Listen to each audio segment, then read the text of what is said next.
Nice. All right. Let's do it again. I got a big day, big night scheduled today. Welcome to the Dr. Greg Show, November 9th, 2025. We got some political organizing to do. We got some updates on our actions we got to do. Launching yesterday, guys, if you're not aware, the TikTok shop is live with your own Mava gear.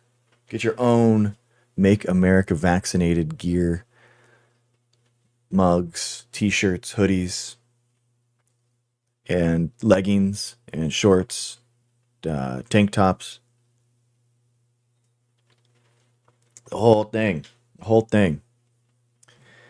All right, guys. So, as you know, been watching, we are politically organizing in order to bring down the 423 bills that are surging through the Senate and the House of the states, trying to ban technology, trying to ban vaccine mandates. And we are trying to stop that. Hi, Diamond. You were so gracious yesterday for the Galaxy. Thank you so much. I was mid-conversation and I said thank you, but I just wanted to say thank you again. So I appreciate you so much. We were really nerding out on the population genetics and epidemiology, weren't we? That was I saw your comment and I got it was going over that person's head, and I get it. Like sometimes I feel like I have to, I feel like I have to sometimes because I got to tell them like this is what the actual words are, right? I have to tell them like these are the actual words that you would need to know, and hopefully maybe they think about that and they look it up or something. But I have to use jargon sometimes. I feel like in those conversations just to tell people that like there's expertise here that you do not have. You don't even understand the language, much less the analysis. Oh, thank you, Diamond. I appreciate you saying that. Yeah, so it's like you can't even understand what 3' UTR is. Are you really going to be able to tell me that Robert Malone isn't the creator of the mRNA vaccine? Like, probably not. You probably have no idea. So you have no idea what that even means. So it's like, well, then don't give this person a false title that he doesn't deserve, and that's my frustration with it. But anyway, I'm always happy to have feedback. That was an interesting conversation yesterday. YouTube archive if you missed it. Hi Solange, how's it going? Yeah, sure.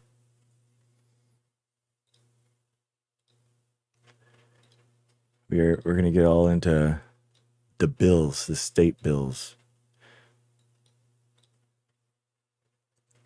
Oh, I don't see you. I can't invite you. Are you in the Discord? Hi Helen, what's up? That's so weird. Okay. Do you want to just join one of the voice chats and the Discord, the Hangout Discord? No, it's okay. I mean, if you're on the Discord, you can just join the Discord, and then we can just chat that way. Hence why the Discord's the Discord. Yeah. Going through the bills, guys. We're gonna refresh, add some more states tonight. That's my goal. Add 3, 4, 5 bills that we think that we could try to look at. Oh, really, Helen? Oh, wow, interesting. I'll have to look into that. Thank you, Helen. What do you sign? Share, yeah, I thought that was odd. Yeah, I saw that. Someone else asked a question. Did you see the Dems potentially caving on the healthcare to reopen government? Yeah, it's tough, guys. I mean, they're obviously not going to get it. Right? There's going to be no real difference in outcomes. There's going to be no legislation that's passed. And the question is kind of like, what could the Democrats possibly get out of it? I do think holding them to some type of standard where the Republicans have to take a vote on like just this thing, you know, if their messaging is tactically going to be about affordability, and they make the Republicans have a vote on, yeah, you can mute TikTok.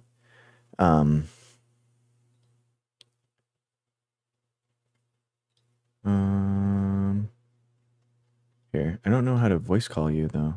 I have to friend you. Oh, there you go. Hello? Hi, how's it going? It's going. Nice. It's going. I just wanted to touch base on the guest that you had last night. Okay, sure.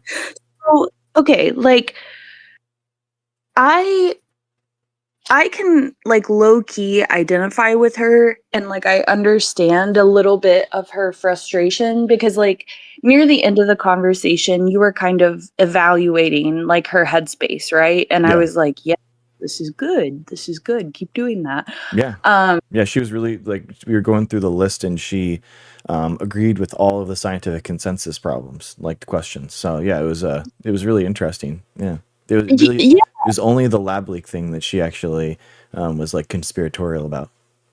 Yeah.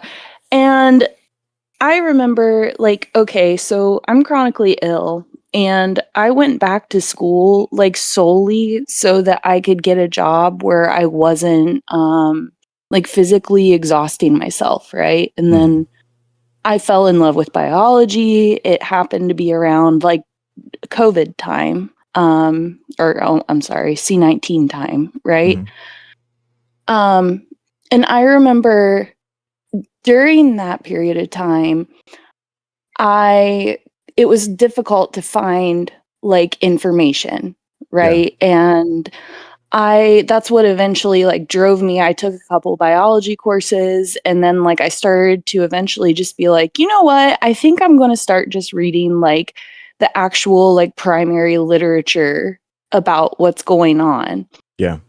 And for a really long time, of course, as you know, like it takes time to like actually like sit down, read that stuff, make sure that you're actually understanding like all of the context, all of the nuance within it. Mm-hmm. And I just kind of felt bad because like I was very critical of her. Like, the chat was kind of joking, right? And like they Yeah. they can do that. Like, like I'm not criticizing anybody for that.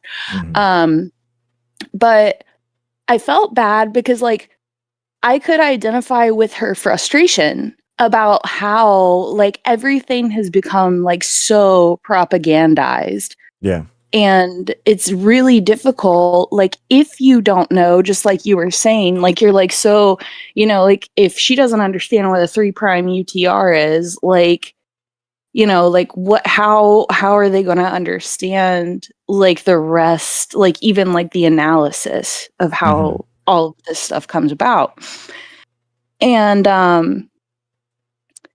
I don't know. I felt bad because I can't imagine like not having the time or the like the ability to like invest in yourself in such a way that you can read just primary literature and like actually understand it. Mm-hmm. Um so I felt bad. I felt bad for her because I was like, damn, like how many other Americans are like in this same frustrated boat, Yeah. and they are looking for people, like you, who actually communicate scientific information without the you know, the big ole like wool, or like the big old like glazing of like, Mm-hmm. propaganda over top of it. Yeah. Um, so I hope that makes sense. No, I mean that's exactly what my I'm a science communicator for those people. You know, like I like legitimately, those are the people that I'm trying to reach and have those conversations with, of people that are having Mhm. like those legitimate questions that they just don't have someone or a backdrop to ask those questions for. And Mhm. so that's why like genuinely I don't even, I'll have like no time limit. I've talked to those people for like 2 hours before, you know, like genuinely I think it's like what however long they want. And it is unfortunate, you know, and you can tell when you're talking to someone like that. That's why I was pushing so much on the lab leak stuff, because but she was like, I don't Mhm. really want to talk about this. I don't, this isn't really what I really care about. But it's like, well, this is really illustrative of your thought process. And that's kind of like why I was, you know, pushing a little harder on that one, trying to say like, yeah, but why are you believing this one?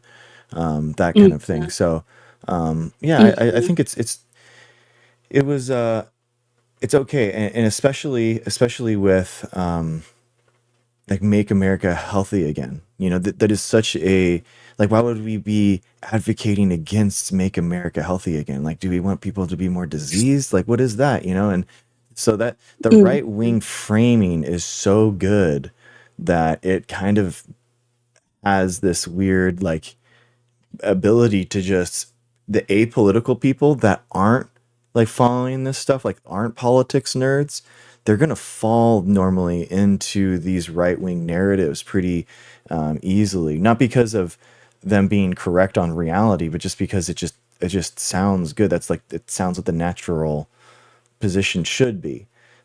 Like, why wouldn't America Mhm. want to be great? Like, why wouldn't we want to be healthy? You know, so I think Mhm. that that's kind of the frustration. And then they hit him with the conspiracy, right? then they hit him with Right. the conspiracies, oh, it's so easy to understand why we're not healthy. It's because of food dyes.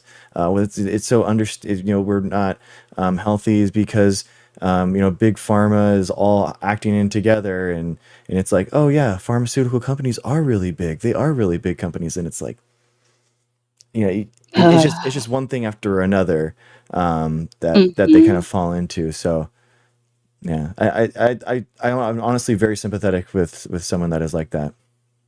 Yeah, yeah. I I don't know. I come to your lives obviously because like you are like the living epitome of what I want to be one day, right? Like Thank you. like I stumbled into research and it just so happens that like it's my favorite way to like hyper focus and think about things, right? I'm a pretty logical person. And Nice. then like I live in the lab and I'm always studying, I'm always reading. Like I do have a good work life balance, but like one of the favorite things about like when I come to your lives and like this is where like thinking back to like the guest from last night and like you know like around C19 time and like my empathy towards the guest, right? Hmm. Like I remember sitting back and in the same way that the guest last night was like, well, the Democrats just need to stop like talking about Trump and like they just need to Yeah. like focus on like these better, you know, like what they want to do and less on him, right? And Hmm. I I agree. remember I like agree too. That's like a that's a big thing. Like there is no vision for the Democrats. You know, like I agree. You know. yeah. Yeah, and I just remember sitting back and like reading all about like, you know, like how viruses spread, how this happens, right? And I was like, where are the academics at right Hmm. now? Like, where are the researchers? Where are these people? Like, why do they not have like a bigger voice? Why are they not pushing for more, you know, advocacy about like their work or their research? Because like this is what actually people need to like know about Hmm. is the facts. They don't need all of this propaganda. They don't need all of this, right? Um, and that's one of my common frustrations with academics like as a whole is that like we do spend so much of our time in the lab doing Yeah. our work, hyper focusing, but we don't actively like go out into our communities and Mhm. like advocate for research, for science as a whole. And in some ways, I feel like we are partially responsible for like what's happened. Um, but that's why, like, I just applaud you for Thank you. being so patient with people and like having such a like you are so well spoken, and I'm just like, oh my god, I want to be like that one day. You know, like I'm like, oh my god, like this is what I'm aiming for, Thank right? you. So in like a lot of ways, like it's just inspirational. Um, and I just applaud you for that. Oh, thank That's you. all. Thank you. I really appreciate that. Yeah. I mean, I think a lot of it is the skill set of a scientist is different than that of a professor, right? There's Mhm, that's two separate things in and of itself, and then to be a science mhm. communicator is another thing, and then you also Yes. have a lot of like being on TikTok and YouTube. Now, there's a whole nother level that I didn't even see until I started doing it. We're talking about thumbnail creations, doing different types Right. of editing. What's a J cut? All this kind of stuff. You have to learn these things like audio quality, learning what a good mic is. I need to have how to mix my audio. Like there's the barriers of entry is so crazy. That it's a wild thing. I, I mean, I also think though that it shouldn't have to be like scientists' job in order to dispel all of these conspiracies. I think that there Yes, has that's to be true. like there is some onus and some accountability that has to be on these social media companies that are pushing Mhm. these conspiracies towards people and making money off of it. It Yep. is I think that is a really like bad problem that we have. I think that there has to be some type of I honestly have no idea, but there has to be some type of transparency or I think that honestly timelines should just be chronological only. I don't think that they should be allowed to use AI to push this stuff, but then I'm saying that on TikTok where AI is pushing a bunch of people to me right now. So so Right. what do I do? My YouTube streams and my Twitch streams don't do nearly as well. TikTok really is incredible for discoverability, unlike any other thing, and the ability to have voice chat kind of pushed into here. It really allows and facilitates conversation like in no other platform. So there's a lot of nuance, and I feel like we're just getting started with AI and generative Mhm. AI, and the videos are just starting. We're at the point where you can kind of still tell, but I mean, already there's on TikTok, you have videos of people, explorers, flat Earth explorers, and they're at the edge of the world, and they're peering over, and they can see these weird, video mosaics of the northern lights at the end of the world and all this stuff. And I'm like, what? Like, this is crazy. Like, Oh there's no god. way. And it's there. The comments are like, wow, I can't believe that they allowed this stuff to get out. It's just like, oh, Oh no, my no, god. Oh my no. god. And we know that, and we know that. So that's like the capitalist incentive, right? That's like the Mhm. drive for these companies to. Oh, thank you, Helen, to make more money by sucking your eyeball and your soul and conspiracies at you. But then there's also the mal the malice, right? You have Russia and other disinfo agents that are trying to push Yep. narratives and trying to sow discord through pushing anti-vaccine stuff, right? They do that on purpose because it is so lethal to poisoning the well. And we know that they do that. Botnets and the FBI actually released in 20, I think it's like 2024 actually, talking about how Russia was using ChatGPT to funnel thousands and thousands of these ChatGPT enabled bots. So before it was, just, botnets that they would be using in order to prop up someone, or Hmm. an idea, but now they're creating their own ideas and using these ChatGPT bots that are doing more lengthy responses. That's harder to tell. You can't. They're passing the Turing test. They're getting more engagement, and what happens is that they go into news outlets and they push a narrative so that if you're a news outlet and you get thousands of comments talking about Somali immigrants eating pets and dogs, right? You're going to push that stuff. And then that got up to the presidential debate that day.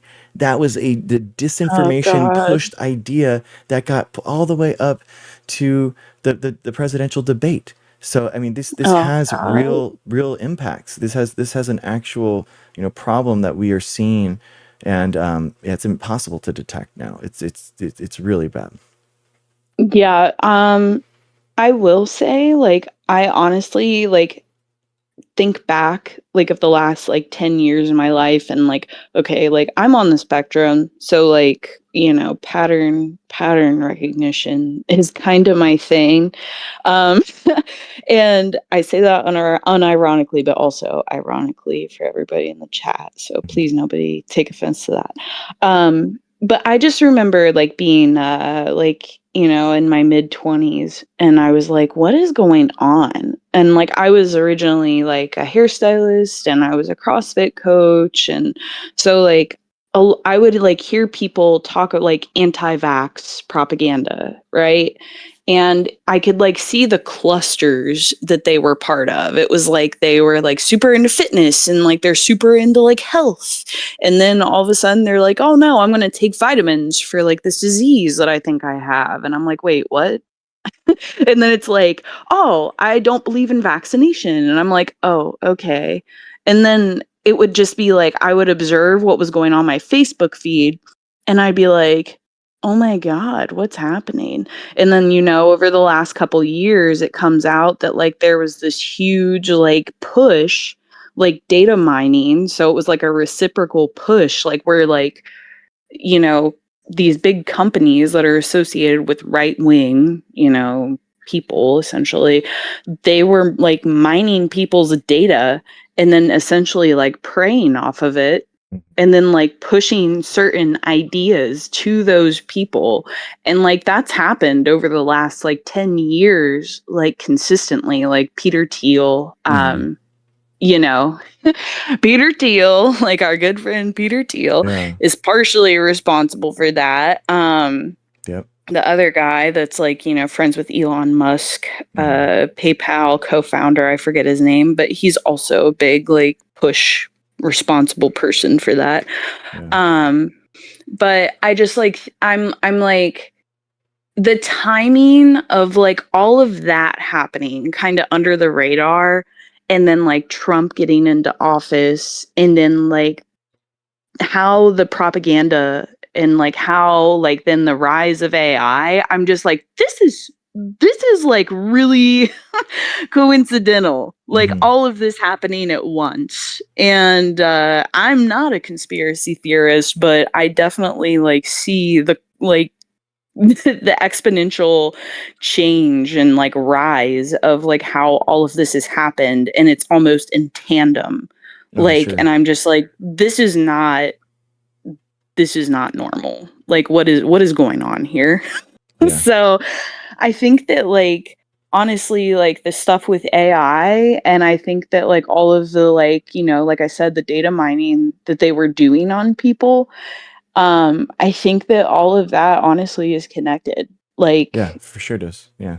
I think yeah. the AI stuff, it's in 2016. So if you read the Senate intelligence reports, they go into this. There's three separate reports, about they're about 200 to 300 pages each, but they're mostly like ads and stuff, and talking about how Cambridge Analytica and how the disinformation Mhm. network kind of like got pushed to you. But basically, what happens is it was kind of like a filter where they would look at your demographics and they would see who you are, what you liked, and that kind of stuff, and then they would filter out things to you, and that's how you would. It's kind of like a funnel where it kind of like funnels Mhm. you into like little buckets, and then you would pay to serve just those buckets. And that's why when the Trump administration gave the polling data to the Russians and stuff, they were like, target these based off of our polling data, target these zip codes, for example.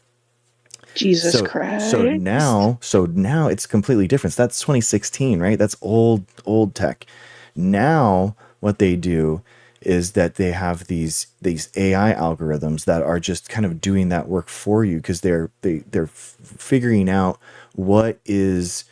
what gets you going, and then it's personalized. Like every single person's feed is, personalized to you, and you all have an AI algorithm basically that's pushing and figuring out what gets you going. So it's not like a filter Mhm. as much as it's, I'm going to mess with you as much as I can, and I'm going to see what the ranges are, and then Mhm. that's going to be what I push. And a lot of people, kind of going back to our original point, was like people that are asking legitimate skeptical questions, right? Like, was the the mRNA vaccines put through all four stages? I heard that it was rushed. Was it gone through? You're not going to get someone's video talking about how it went through all four stages, and it was just they overlapped the stages, and that's why it was quick, and they did all the legitimate research on it for safety and efficacy. You're going to get 10 different conspiracy videos that are 30 seconds Right. long saying like, this is brand new technology, nobody's done this before. And then the next one's going to be talking about the lab leak, and then the next one's going to be talking about flat earth, and what else are they hiding, all these scientists, and talking about Peter Daszak and emails and Fauci's emails. Do you understand what he said in this group Slack chat? And it's just like, geez, man. So that, I mean, it's just it's pernicious. And now it's everywhere. Everyone has their own AI thing. Everyone's feed is kind of tailor made to you specifically now. It's a lot more dangerous. It's a lot more dangerous. Yeah. It's it's kind of terrifying. It is. No, it is. I mean, It's that is legitimately, if we were a functioning country that were it's actually solving problems, we would be solving like our so taking like taking a hold of. Oh, hi, this is Dr. G. How's it going? Oh, I'm so happy. Um, sh- um, if we wanted to take hold of the reality, if we wanted to take hold of back of our country, we have to take back like hold of the reality that we live in, and that is these feeds. You literally have to take control of the algorithms, and you have to regulate it. Like for example, right. you have regulations that were when in the 70s and 80s. You have tons of regulations. So like you couldn't, for example, in a Spider-Man TV show, you couldn't run ads for Spider-Man action figures in the ad breaks. You couldn't do that. It was deemed way too dangerous. You couldn't do that. Oh wow. Yeah, yeah, exactly. There's lots of marketing regulations that we put into TV, and we have like virtually none in social media. So we have to like take reins, put the reins on this thing. I honestly don't Well, but know like how, but I don't, yeah, and like my fear is that like because companies make so much money off of like the exchange, like the acquiring data and then the exchange of it, like I just worry that it's never going to happen. yeah, yeah, Like it's never going to happen. Like that was one of the things that I really liked about Andrew Yang. hmm, He was a big proponent for like just data, like regulating like the transfer of data, like yeah, people's data, and like he wanted to use like the selling of people's information essentially as like a means for universal basic income. And it's terrifying in the sense that like if people aren't cognizant of like these things, hmm, like how they could easily like be manipulated. yeah, Um and like that's just sad, but also it's kind of like, how we are losing SNAP benefits right now for like yeah, millions of people. and yet like we just gave Argentina $40 billion. It's kind of Exactly. in Exactly. it's kind of in the same And breath. I'm just like sitting here and I'm like, man, like the NIH is shutting down, and yet like somebody's selling my data somewhere in another country, yep. for like $80 per row on an Excel sheet. Like I'm just like, what are we doing? Hi, Tyler. This is it's just a whole mess, and it's just really unfortunate. Yeah, I think I mean some slam dunk ones that have been passed that already do exist in the world. I mean, Europe has like the right to forget laws. So Oh. the idea is that you should have your ownership of your own data that you can delete. So that if you have Oh, yeah, if you have you ever seen do you ever seen the movie Ron's Gone Wrong? no. It's so okay. So basically, it's about these robots that have these cameras on them, and they basically have a computer and this social media company that sells the data that it captures, and it clips these things and people can share them. And Mm. just kind of like our phones, but but once that video is out there, you can't control it, just like social media.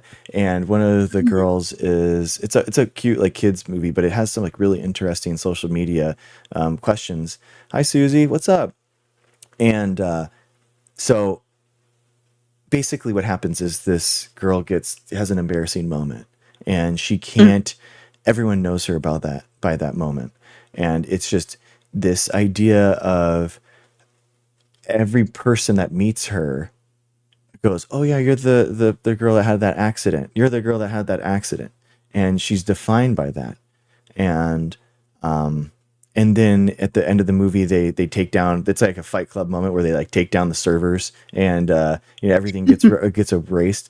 And she has she meets a new person, and they're like, "Oh hey, what's up? My name's Jen." She was like, "Oh cool." And she realizes, oh my gosh, she doesn't know about the thing. She doesn't know about that like embarrassing thing about me. Oh. And it's like I really like feel like that, because I think I was bullied a lot in like elementary school and stuff. And to have my bullying preserved on the internet forever so that like my kids could like look that up or something, look that Mm. would be that's really malicious to someone's like full like their character. And because I actually had one of my bullies call my house for the first time, like she got her big brother to call my house, and it was like a What? crazy thing because I was like, yeah, I mean, it was back in the day when like all our phones were just all our phone numbers were just in the white pages, and you just could like look up everyone's number, so they looked up my Right. number and called it. And it was crazy because it was like, oh my god, my bubble has been pierced. I got the phone. I answered the phone, and I was just like shocked, and my parents were like, what's wrong? And I was like, Oh. I was just like freaking out. And but the idea that my little protective bubble at home could like be pierced was so unreal for me. And that's what happens all the time with kids, right? And embarrassing things with bullying happens perniciously constantly, right? And that stuff is Mhm. never forgotten on the internet. And so that's the idea, the right to forget. You should be able to have things that you can like not be defined on like for your entire life. And you should, and in another way, it's just kind of like you should own your own data, or you should know what people have on you, and you should be able to delete it. Right. You know what I mean? So Right. that just makes sense. So that's like that's the easiest, most slam dunk things. I do think that there should be some type of, after a mass shooting or something, like the information that you have on these websites, I feel like should be able to be analyzed. Their Mhm. algorithms. Like if you're going and you're shooting up a synagogue, and the last 1,000 swipes on social media were all anti-Semitic stuff, like we should they should know that. We should know, like, and the social media company should be held accountable. Like, well, why are you pushing this stuff to people and driving to them to this thing? Or it could be for Right. anything, right? Right. So There's there's definitely like a lot of misuse of like all of the like technology that we have right now. Like it's like it could be used for better applications. Like why are we not screening social media for like people who maybe are, you know, who have potential, who show like signs of maybe doing something horrible like that, right? It's kind of like why like the priorities are just very backward, I guess. And it's just disappointing. It's just very disappointing. All right. Well, let's do a vaccine party. But Kismet got 2, and then Jen got 2 as well. So we got 4. We have Yeah. 1054, guys. Wow, Holy moly. absolutely wild. All right. Let's go. All right. So we got 1054 coming in. 3, 2, 1. Kismet and Jen, thank you so much. Kismet and Jen, you're awesome. Good job getting their husbands and you vaccinated. That's a good time. That's a good date. Oh, well, That's a good date. that's awesome. Yes, a vaccination date, my favorite Yes, kind. exactly. Exactly. Well, I have to go to sleep. Okay. Well, I have a molecular genetics exam tomorrow, good luck. and What's it on? thank you. We are covering yeast Oh, genetics. oh, Yeah, interesting. Okay. yeah. All It's right. not my favorite because it's not bacteria, right? It has to do with What? bacteria, but it's not. It's not the same. I mean, bacteria is not a fun host to like to work with. You gotta get to some eukaryotic something, right? Yeah, yeah, yeah. It's kind of like cool to know that like there's ways to like manipulate things outside of bacteria, but I'm just kind of like, That's shuffling, like bring gene shuffle, like the uh plasmid shuffling. yeah. It's so hot right Yes. now. Yes, I have not studied the yeast 2 hybrid. Yes, yeast 2 Okay. hybrid system yet. Hmm. So I'm waking up really early and studying that. Nice. But Yeah, a couple diagrams and you should be good. yeah, that's what I'm thinking too. I'm like, I think I just need to see it. Yeah. Nice. Well, But good luck. thank you for having me up and talking Yeah, with me. of course. Again, you are an inspiration, and thank you for being so patient with people. Like, it's Thank you. really good for like me, and I'm sure like other maybe young scientists in the chat who stumble in to like see your communication in action, and I appreciate it. Thank you. You're very kind. I appreciate you. Thank you. Have a Yep. good one. Have a Have a good good test. evening. See ya. Bye. Bye. All right. That was awesome, guys. Give it up for Cher. Oh, sorry, Diamond. Gosh. Give it up to Cher, too. Cher's awesome. All right, guys. Diamond's another lab rat, guys.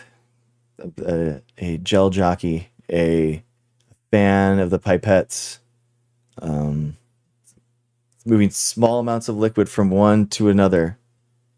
And there has to be DNA or something in there, right? No, it's not boring at all. Um, yeah, I feel like I mean I've been wrong so often in my life that I feel like it's kind of weird. Um, oh yeah, you and your brothers. Yeah, yeah. It's Joe. Joe, you guys both got one each, so that's at 3. Sorry, Joe. Thank you. You each got one flu off. Oh yes, awesome. Give it up for the family. Nice, Joe. Good job, man. Good job. Thank you for saying it. 3, 2, 1. Thank you. Yeah, Jen, we got you. Thank you so much. Oh, sorry, did you? We just did it. We need a dozen or more Dr. Rex. Thank you, Jay. 1, 2, 3. Um, yeah, I mean, in my high school, I was like a high school years. I loved biology a lot, and I thought it was silly that. Hey, Drew Cray. I thought it was silly that humans thought that they could have such an impact on the world and endanger and like kill themselves off, you know? And I thought that was like a silly thing. And to be honest with you, I also got I watched a show called Penn and Teller Bullshit, and it's like it was like a they're like kind of libertarians, kind of like skeptics about like calling BS on ideas, and they had an episode that kind of like influenced me a little bit too much, you know, and I kind of like took it without being critical, and for years I thought that that's just what it was. That you know I loved biology, and I just thought it was silly that I thought it was stupid that humans thought that they could make such an impact on the world. And it was a good show, but it was also really wrong on that episode. They actually have apologized for their climate change episode because it was so bad. Um, so they yeah. And I came to the conclusion that like, hey, I need to like just do this research myself, and I need to see what the actual research is. And so I started reading scientific articles about climate change, how humans are having an impact on the environment. And I was like, oh my God, not only am I wrong about this, I completely changed my whole trajectory of my life. I wanted to go to med school originally, become a physician, but then the quality of life and like 75% of physicians wouldn't be a physician today if they could go back. So I was like, that's a really bad stat. It's a really bad stat for this, and I wanted to kind of like have a more normal life. And I fell in love with molecular biology, doing studying research.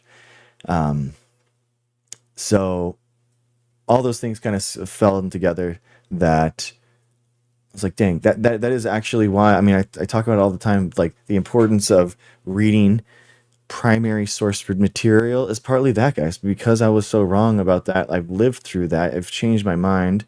I've had to change my course, and so yeah, for people that are genuinely skeptical or genuinely interested in learning about stuff, I love it. I love it. I love those questions. I'm literally here for them. That's the whole idea, you know. Catching up with chat. I'm a family medical provider, 22 years with a biochemistry degree. Oh, okay, cool. Sicilian mental giant, welcome in. Thank you. We love we love public health here and physicians and scientists. We have a bunch of us in here.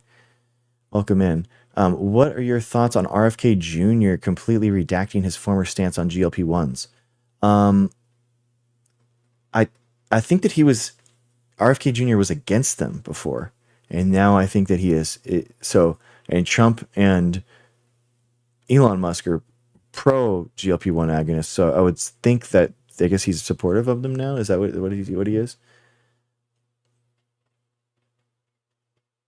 Oh, it's the episode of South Park that they apologized Al Gore and Brittany. Oh yeah, did they do that?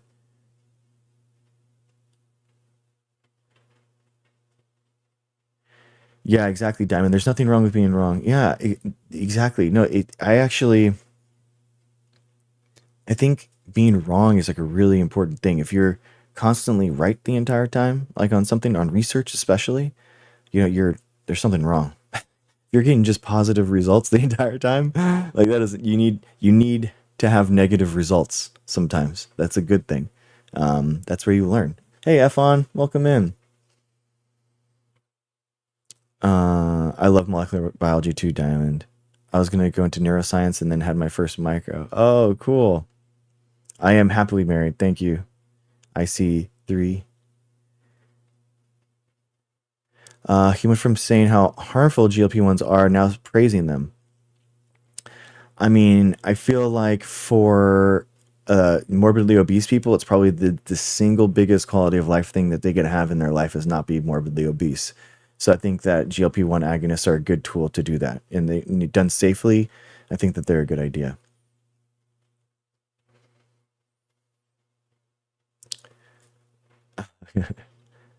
Yes, Jerry. Thank you. Yes, I'm married with 4 kids. Yeah. Um, yes, thanks for responding. Yes, and he and Trump have agreed to use government funding for some more Americans. Yeah, I think I think you're going to have a huge divergence on GLP-1 agonists on whether or not people can afford to use them. I've watched comorbidities disappear in GLP-1s. That makes sense, Sicilian, yeah. Because the biggest comorbidity that people have is morbid obesity. So people were worried about side effects of GLP-1 agonists, but it's like, well, compared, it's like a flashlight in the sun. It's like the biggest one that kills people is morbidity. I mean, is a morbid obesity. So highest comorbidity is morbid obesity. Now I'm doing bioinformatics. I'm wrong. I hate it. Yeah, yeah. Bioinformatics. It's hard to do the negative controls and stuff. You really have to package them, and it's hard for data science. I don't get the same tactile feel of like doing an experiment like in the real world. I don't know. It's just different.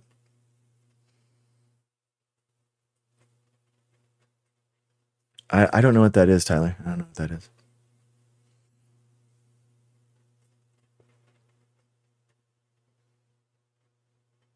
Yes, I don't know if you saw, but Trump, RFK are pretending to make GLP-1s cheap.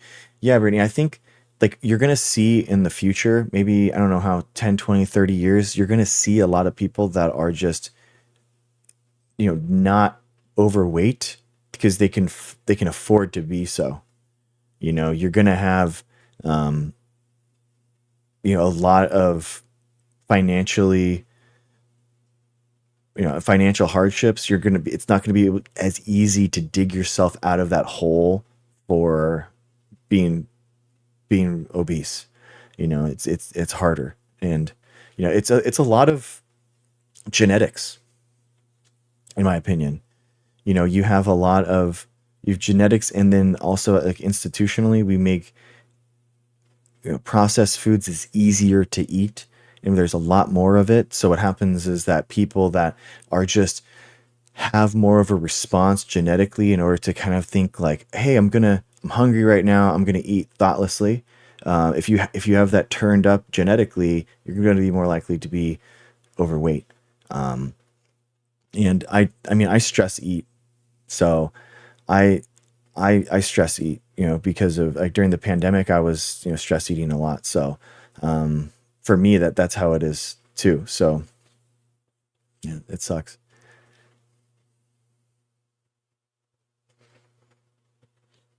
It's just strange because not so long ago you stated that they mess up serotonin levels, huh? I know. I mean, the terzipatides has like an organ protective layer that they're finding right now too. So it's tough. I mean, they seem to be pretty good. My grandfather helped bring the polio vaccine to our city. Wow, Howie, that's incredible. RFK see how when people go off GLP-1s, they gain weight back. Yeah, if you're not working out while you're cutting, you're not building that muscle mass and retaining that muscle mass. What's going to happen is that your body is just going to eat away at its muscle fibers, right? Your muscles are really good to take from. It's like the checking account, right? That you have, and your adipose tissue, your lipids are the savings account. So if it's in a crash diet and you're not eating enough, your metabolism's going to crash and it's going to start eating away at your muscles. So what you want is to tell your body like, hey, we're starving right now, but we need these muscles. So you definitely need, like, if you're on GLP-1 agonists or you know anyone that does, or just in general, guys, genuinely, just weightlifting is a really good idea. Like weightlifting specifically, because you can do progressive overload. You can add more sets, you can add more reps, you can add more weight, and then you can progressively get better and better.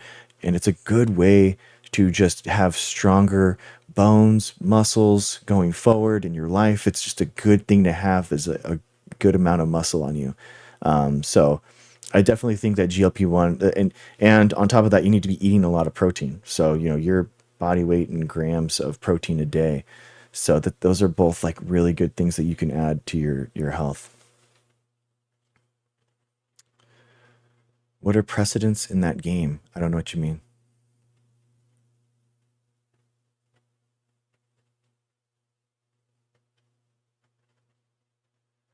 Yeah, Usher win. Yeah, I mean, I don't know. I mean, I don't know what changed his mind, but I mean, the dude's on TRT on, to help him kind of like retain muscle mass and keep his adipose like his to promote muscle growth. And so it's like it doesn't make any sense to me. He's already into pharmacological solutions for himself, so like the idea that he would be against them for other people doesn't make any sense to me.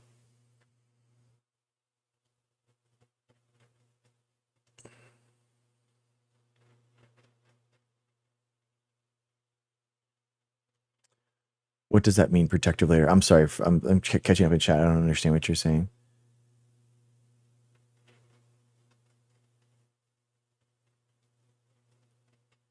The protein part is hard for me.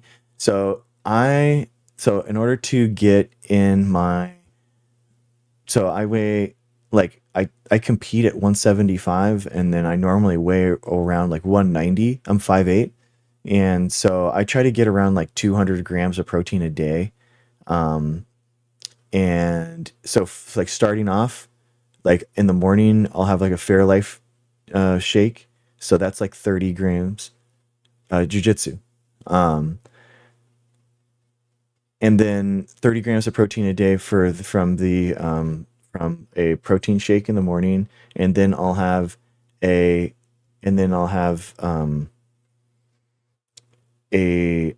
like some type of another protein shake, basically of like a like another type that, so that's like a like 50 grams there, so that'll be like 80 grams, and then I'll supplement like a protein bar too, and that'll be like 20 to 30. So that gets me down to like 100 to 110 grams of protein just in those three. And it kind of helps me like fill that stuff up. So then you should really only be eating about 30 to 50 grams of protein per meal. If you take any more of that, it's actually bad. Your body can't assimilate all that protein. So basically, in that remaining 90, I need to split it up between like 2 or 3 meals, right? So that's the idea. Um, yeah, Mrs. Dr. G loves this boba tea protein shakes. It's crazy, guys. They have like, if you like boba tea, or if you like green tea, or if you like pumpkin spice tea or whatever, it's wild. It is very good. It is very very good. But yeah, I mean, so guys, that's the thing though. Like, for in order to meet my protein goals, I mean, that's technically, that is a lot of processed foods. You know what I mean? So that's like, so I do think that protein, like processed foods, can be used strategically in your diet in order to meet specific goals that you have. Isn't the recommendation 1 gram per kilogram of body weight, not pound? No. So it's like, no. So for a 200-pound individual, you would eat 200 grams of protein a day.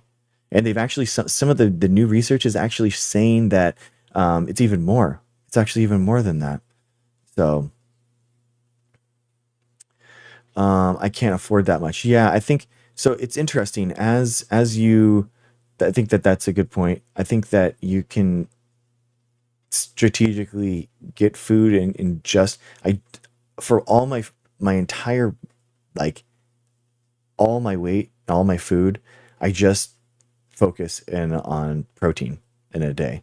So I'll just protein, and then the carbs will just kind of like come as they are. I don't worry about carbs and fats. I don't really care about either. But you do want to have carbs, guys. You don't want to just take out carbs entirely, because then you're because if you do that, then your workouts are awful. Yeah, yes, you definitely want fiber. So fiber is a huge thing. You want to add the fiber in through, vegetables ideally. So I like to eat those peppers, those seedless peppers, those cucumbers, that kind of stuff. It's a good way of getting that fiber in. And you can also add in, like in scoop form, into the protein shake to add that stuff in. Oh, okay, nice, Diamond. Yeah, cool. Competitive weightlifter. Nice. Dude, tuna steaks. Ashley, Ness, what's up? We're talking about fitness and health and stuff.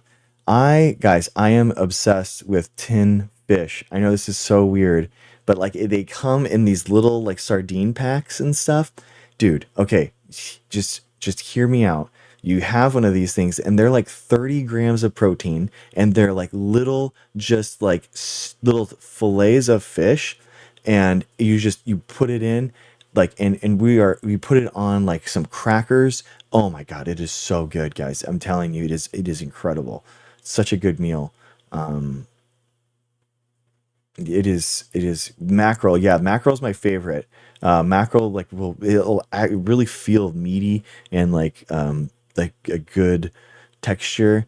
I absolutely love them. And you can get them with different styles, different stuff in them, different tastes, salsa, different types of pickling or different types of just different peppers, all that kind of stuff.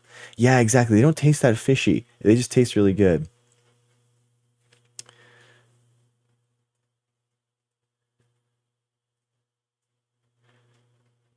Oh, interesting, Agnes.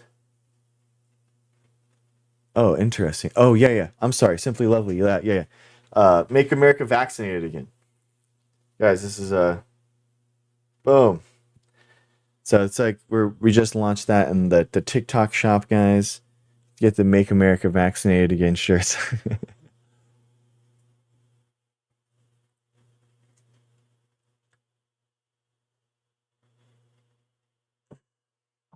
you don't have to be you don't have to be dependent on GLP-1s, but I think the idea would be to um, if you're obese, using that as a tool in order to help you. You know, nice, Ashley. So yeah, I think it's a tool, guys. I mean, it's a tool. But for cutting weight, for me, um, I always like they already are safe. They're safe and effective. Yeah, yeah, Agnes, exactly. You want to go the smallest amount that you can. The smallest amount. Otherwise, you can get some gnarly um, side effects. So, thank you, Elijah. Um, all right, guys. So we were looking at bills. Yeah, yeah, I think that's safe to say. Okay, guys. Speaking since we're talking about protein and we are talking about healthy eating, we are talking about how to live healthy. I want to explore probably the most controversial topic that I've ever discussed on here. This might be this might be a deal breaker for some people, but you know what? We have to go for it.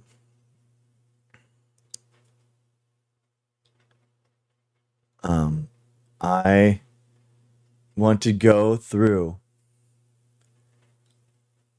a a Halloween candy tier list because I'm going through a lot of candy right now. This helps me feel. This is I'm putting to bed all of the candy that we are throwing away. We are either throwing away candy or we're getting rid of it this week. I don't care how. It's going away. I know, Ashley. Exactly. This is it. This could be a donate. That's a good idea. Canceled. Well, we haven't even done it yet, so we'll see. Okay, guys.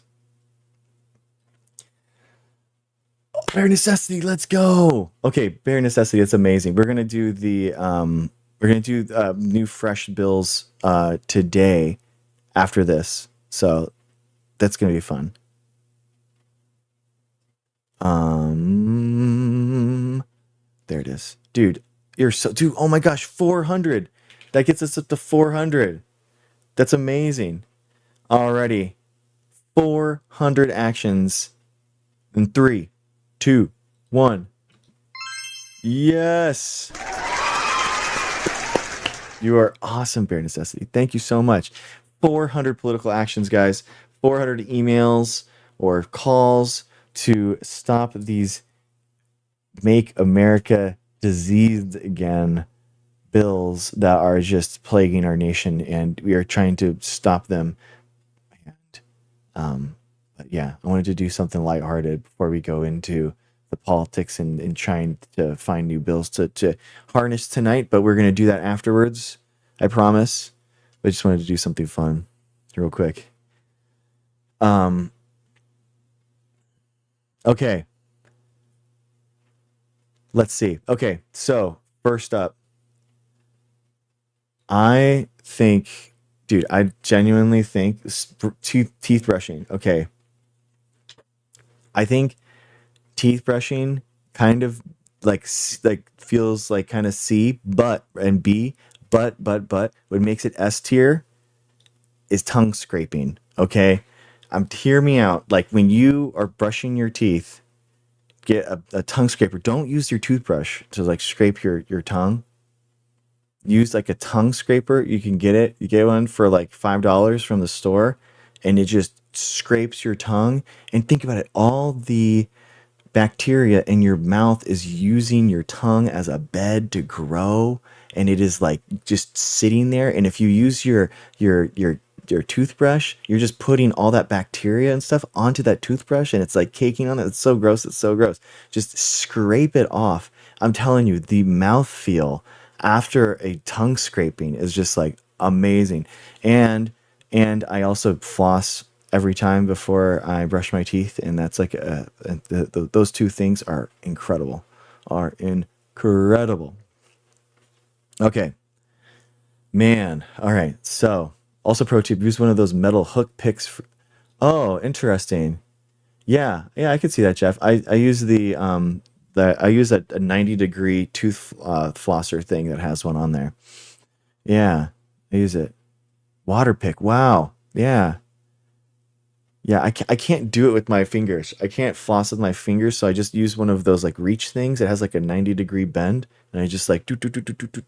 It's so easy. It's so fast. I can like get around all the things, and it's awesome. I had a friend talk about a water pick once. I need to check that out. Maybe I'll add that to the things I need to look into. Okay. Maybe I'll get tongue scrapers. Okay. 100 grand. Very chewy. Probably say, probably say, let's probably say it's like a C. Probably say it's a C. Yeah, I'm not a huge fan. Musketeers, as a kid, I thought it was better. But honestly, now I'd probably give Musketeers like a D. Like, what is going on there? Like, I don't like Musketeers now at all. I won't even eat it. Like, I don't, what's the taste? I don't understand the taste, guys. What is that? Airheads. As a kid, I loved these. F now, for sure. Like, what is, it's just sugar. It's like a sugar thing. Like there's just nothing there. I guess they're all just sugar, but at the same time, man, I hate them. I hate them. I can't stand them. Okay. Okay. Um all right, guys. Almond joys. All right, guys. So, um as a kid, this would be an F, like for sure an F. But almond joys are absolutely, without a doubt, an S tier. Almond joys are incredible. There's no, you eat the almond, absolutely eat the almond. It is incredible. The coconut is delicious. It's savory. It is absolutely unbelievable. I love it. Absolutely love the almond joys. No joke. It's just incredible. I will. I'm so happy that when all the kids don't eat them, I'm like, this is amazing. This is health food.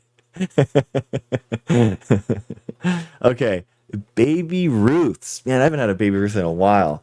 I'd say it's like a C tier. Like I think that the crunch is kind of like interesting. Um, Not a huge fan of it, dude. Butterfingers. The kids give me their almond joys. Do cray. You're raising them right. You're raising them right. Okay, Butterfingers. Man, I hadn't had a Butterfinger in a while, and I went through and had some like with the kids candies, and there's really nothing like it. You know, Butterfinger really is unique. I feel like there's really no other one that's really doing it. Yeah, for research. Hey, I'm pruning some off the top. You know what I mean? I think Big Butterfinger's a B. I think it's good. It's about above average. Um, yeah, exactly. Columness. Well, yeah, there you go. Yeah, we're talking about 200 grams of protein a day, and then now we can like indulge. So I need to get this off my chest. You know what I mean? So we can just move on, and I can get back to my diet. That's what I'm trying to do here. I'm trying to cleanse my palate. Um, dude, candy corn. Uh, what is this? Yeah, I weigh 190, communist, and I do jujitsu and I weightlift, so it helps. F for sure. Candy corn's god awful, guys. What is candy corn? Sweet tarts the other day. They were so good. Trash candy is like, yeah, they're decorations for sure. Okay, crunch. Different, kind of different. Man, this is like a C or D for me. Um, I don't know, man. I don't know. I would probably put it in like, oh, it's definitely not as good as not as bad as Musketeers. I'd say probably a C tier. Like, yeah, probably a C. Yeah, good texture. Yeah, exactly. Good mouthfeel. Dots. What is this? What is this? I don't know, man. I think dots is a firm D for me. Fun dip, F for sure. God, what is that? It is so Fun dip is so bad. My kids will get some fun dip like at the baseball thing, and I'm just like, this is so gross. This is so gross. Fun dip, yes, fun dip is awful. It is awful. Okay, these gold bears, guys, these Haribo gold bears. I have I have no idea. We have like a whole bowl of this stuff, and I've been eating way too much of this. But I'm telling you, what is wrong with this? These golden bears. What is what? There is like some type of like taste that they have. I don't know what is wrong with them. I hate it. I absolutely hate it. I don't know what. I don't know. I, I don't think that their dots are musketeers. I think it's a solid C. I'd have to go C. Okay, Heath bars. Yes, exactly. That is exact diamond. That's exactly what I'm doing right now. No, I'm literally I'm flushing this candy from my brain, so I don't have to worry about this. I can move on. I'm doing this for myself, guys. Heath bars. Okay, I'm sorry, but like Heath bars are absolutely incredible. I absolutely they're not S tier. They're strong A tier. Heath bars are that good. They are very, very good. Um, very good. Very, very good. Okay. Hershey's chocolate bar. That's an interesting. I mean, just a straight up Hershey chocolate bar, regular chocolate bar, like just um,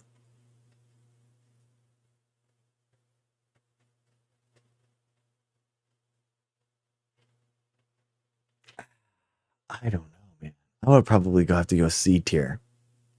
It's not bad, but it's not like anything I'm looking forward to. You know what I mean? I'm not like actually looking forward to having the chocolate bar, Hershey's chocolate bar.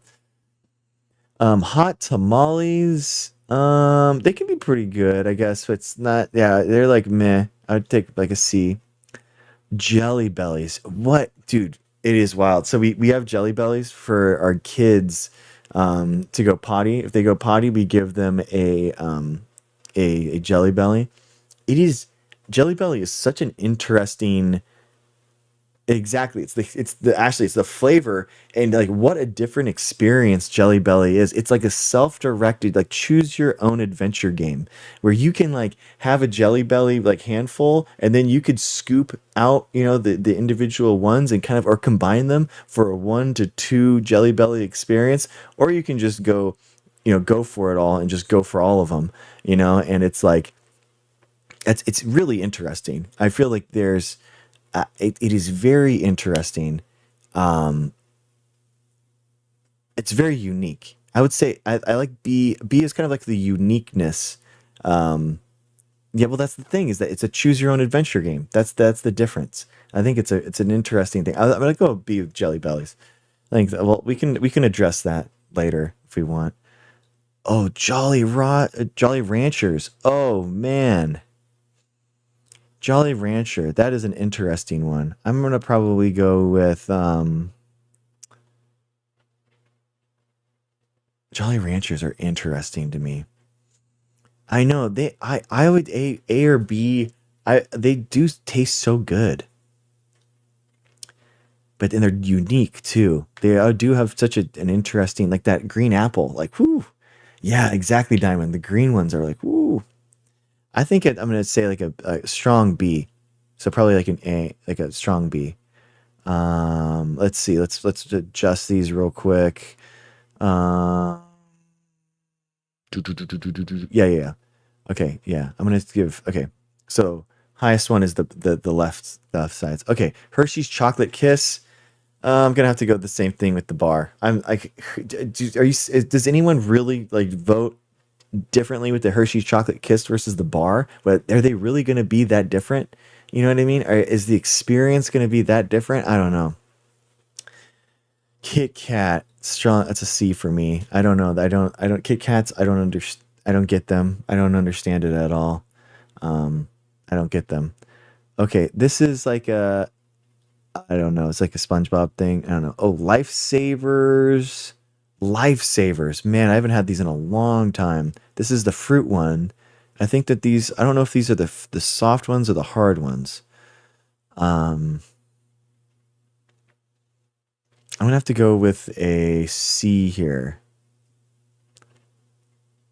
Yeah, I'm gonna have to go with the C. It's not awful, but I'm not like happy about it. You know what I mean? Oh, the gummies ones. Yeah. The Lifesaver mints. What is this? A Lifesaver mints? I haven't. Yeah, I haven't had the Krabby Patty but gummies. I don't know what they are.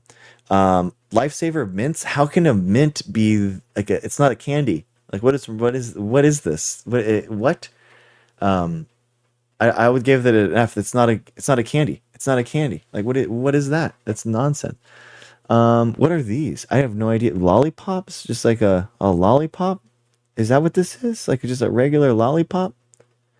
I don't understand. I don't know what they are. I don't know what these are. Just a regular lollipops? Dum Dums. Oh, Dum Dums. Um, they're so small, guys. Like what is wrong with Dum Dums? They're so small. I would give it a D. I don't get them at all. Oh, dude. Like yeah, peanut M&Ms is an A for me. I don't know what it is that just it's so good. I absolutely love the peanut M&Ms. It's it's just the crunch, the chocolate. It's perfect. I love them. I love them. Chocolate M&Ms D. It really is like I don't like them at all. Mike and Ike's. What is that flavor? That Mike and Ike flavor? I don't understand them. What I don't like them at all. I don't understand them.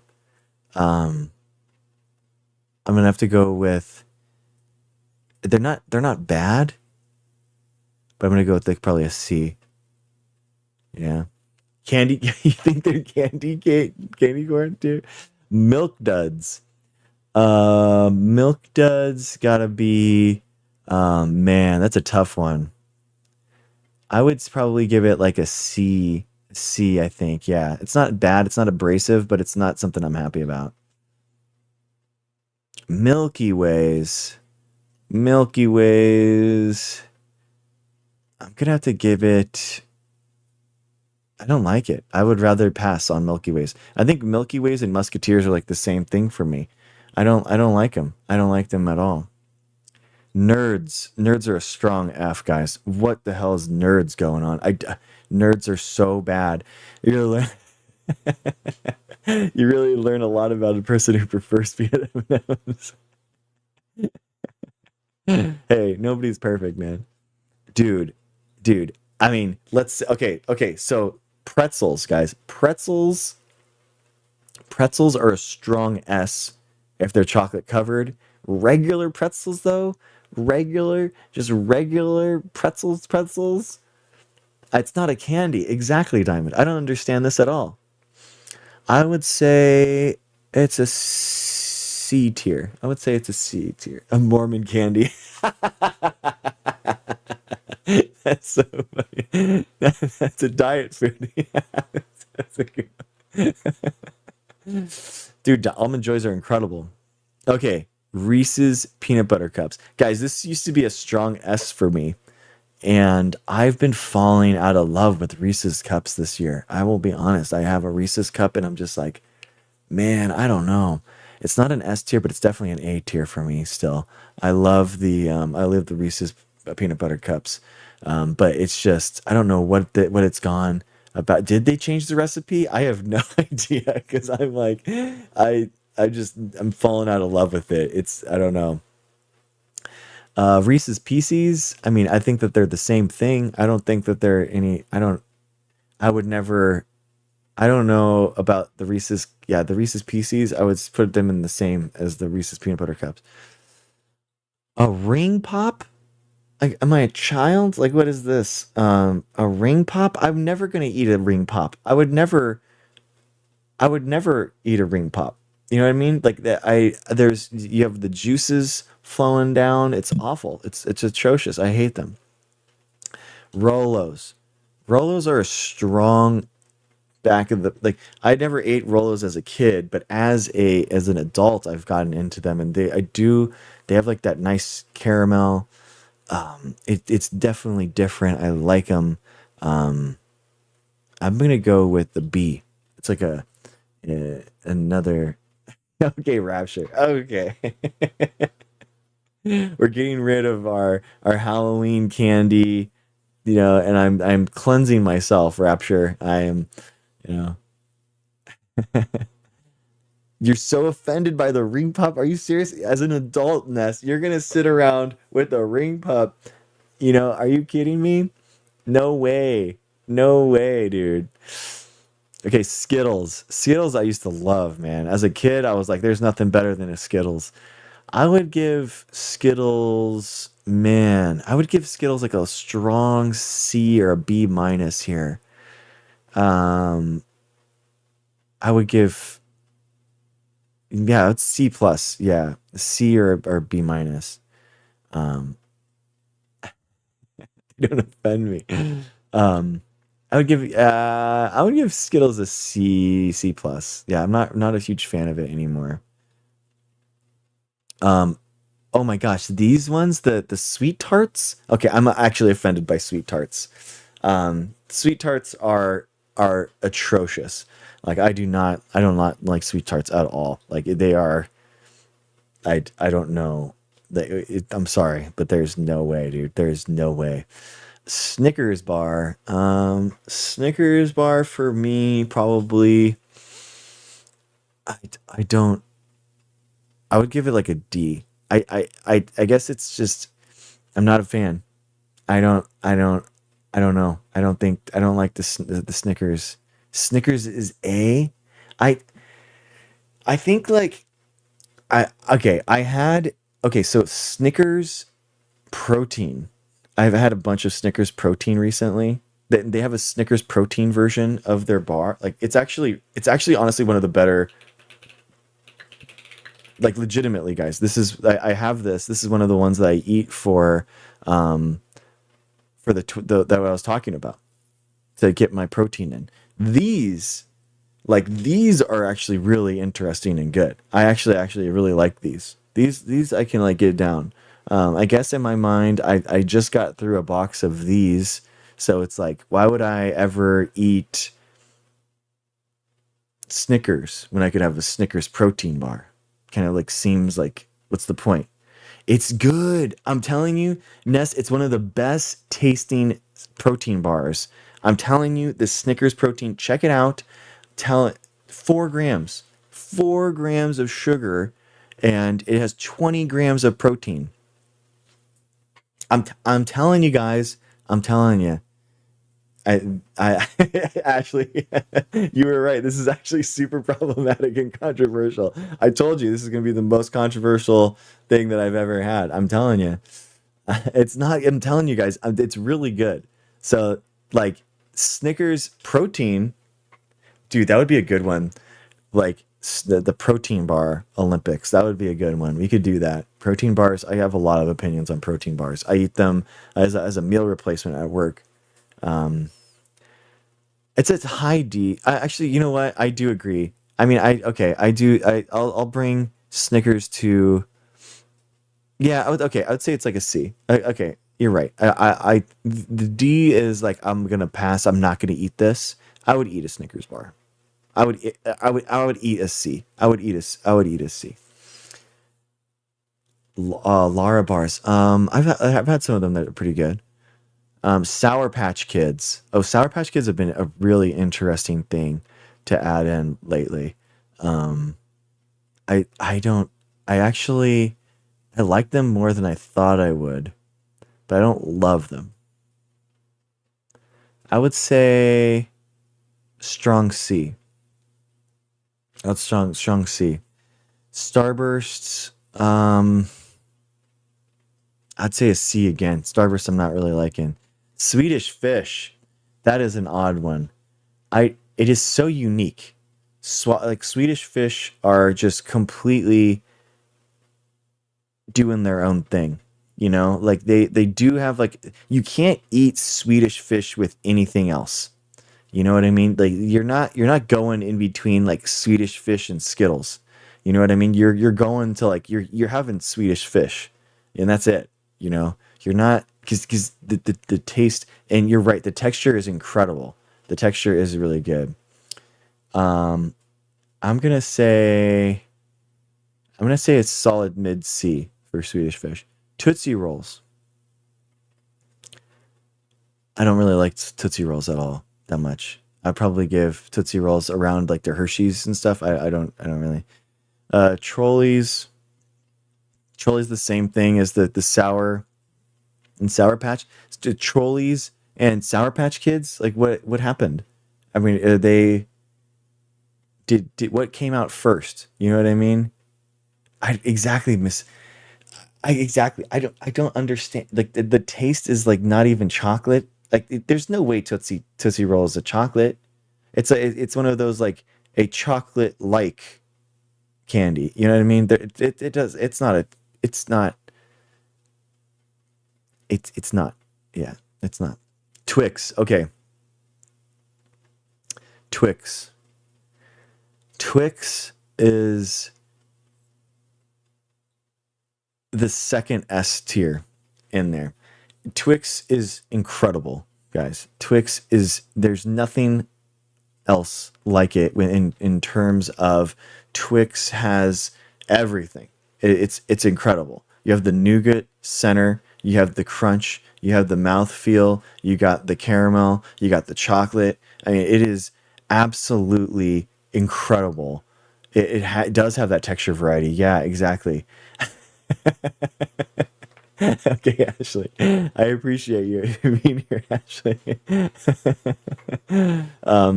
Yeah, it's incredible. I love them. Um, I honestly, man, and Twizzlers is next. I don't know, guys. Is really Twizzlers is like what is Twizzlers? It's the same thing with Swedish Fish for me. I feel like what is going on there? I think it's a strong C. Oh my gosh, what? Oh my gosh, I did the same thing. It's not eligible for recommendation and is restricted in search results because it redirects users to purchase products outside of TikTok. It doesn't though. I don't. Well, I'm literally talking about my TikTok shop. How? Yeah, Almond Joy for sure, Rapture. Yes. Yeah, for candy. They're incredible. Okay. Um fruit and veg. Got to give fruit and veg up to S tier, guys. It's incredible. So good. A good like I love the fruit and veg paired with stuff like apple with things the cucumber the it's like the small cucumbers that are like the cocktail cucumbers. Oh my gosh, what it's unbelievable. I love those. And then the seedless peppers. Oh my gosh, absolutely incredible. Nice, Ashley. I'm jealous. I've eaten all the almond joys in the house. They've all been eaten. They don't last that long. Welch's fruits. Oh, dude, Welch's fruits are so good, man. I absolutely love the Welch's fruit snacks. I don't know. I think that might be an A tier for me. They're so good. I love them. Yes, yeah. Wait, what? Tootsies were made so military could have chocolate that didn't melt? Oh my gosh, that's interesting. Whoppers. Whoppers are a strong. Not gonna even add them. I'm not even gonna have them. I don't even like them at all. There's just York peppermints. Again, I hate. I don't like the mints. I don't like the mint stuff. That's it, guys. That's the definitive tier list. Everyone else is wrong, and I'm glad we got that through. All right, I'm glad we did that. That was York peppermint patty. No, they're not for me. I have no idea what's going on. If I want a mint, I'm not having that. I don't understand that. How can candy corn and nerds be on the same tier? Emotional damage. Bearer. Oh man. Well, they were just on here. It was just like that was just what the tier list was. A teeth. So the toothbrushing alone mid, but we were talking about tongue scraping. Bringing back a good tongue scraping after you've brushed your teeth is incredible. It brings it to a strong S tier. And I also do a flossing before I even do anything, and that's like what just brings it all the way. It's incredible. But it's honestly the tongue scraping is what really makes things. Yes, and don't ruin your tongue brush your toothbrush head by brushing your tongue with it. It scoops up all that bacteria, and then you just put it on the brush head. It's gross. It's gross. Yeah. Anyway, thank you for that. Was it? That was how we have a now.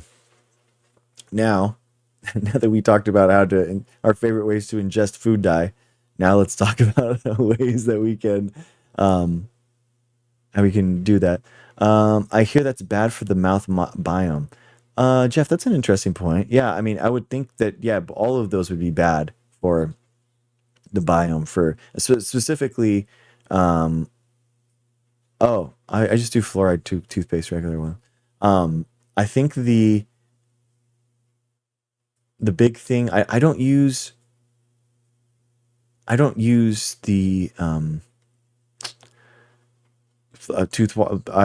mouthwash. I mean, the idea is like you're trying to take out the bacteria, and you're trying to remove that plaque causing bacteria, and you do that so well with the tongue scraper that I don't really think that mouthwashing does that much after you've tongue scraped. Yeah. Thank you, Ashley. There you go. There you go. There you go. Oh yeah, interesting. Yeah, I like mints too, but not with chocolate. Don't like the chocolate and mints together. It doesn't really make any sense to me. Okay. Well, I feel like I'm purged, guys. I feel very clean now. Oh, you just like move on. Just not the not have to eat any more candy, and I can move on. I feel good. Oh, okay. Yeah, exactly. Rapture, like legitimately. Yeah, I have a competition at the end of January, so I need to lose like 15 pounds between now and then, and yeah, I should be fine. Should be fine. Like 192 right now. Have you ever did a 7-day water fast? No, I haven't. Uh, yeah. Yeah. I mean, I'm gonna make weight for medium heavy. Let me see what the weight class is. 80 weight classes. Let's see. Let's see what I'm gonna weigh at the end of January. Let's all look together. Let's see. Um.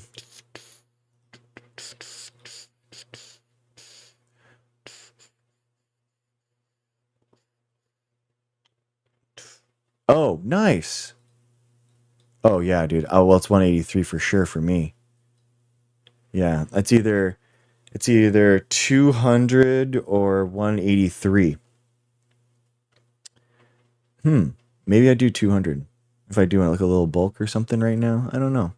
We'll have to see. We'll have to see how it goes. I'm 190 right now. So there's no way I'm getting down to 165 like ever. I got down to 175 this summer. But I think 183 is probably the best move. When I go to 200, it's like guys that are like way higher, like way taller than me. Like guys that are like 6 foot, and they're like lean 6 foot, and there's just like the leverage that they have because their arms and legs are so much longer than mine.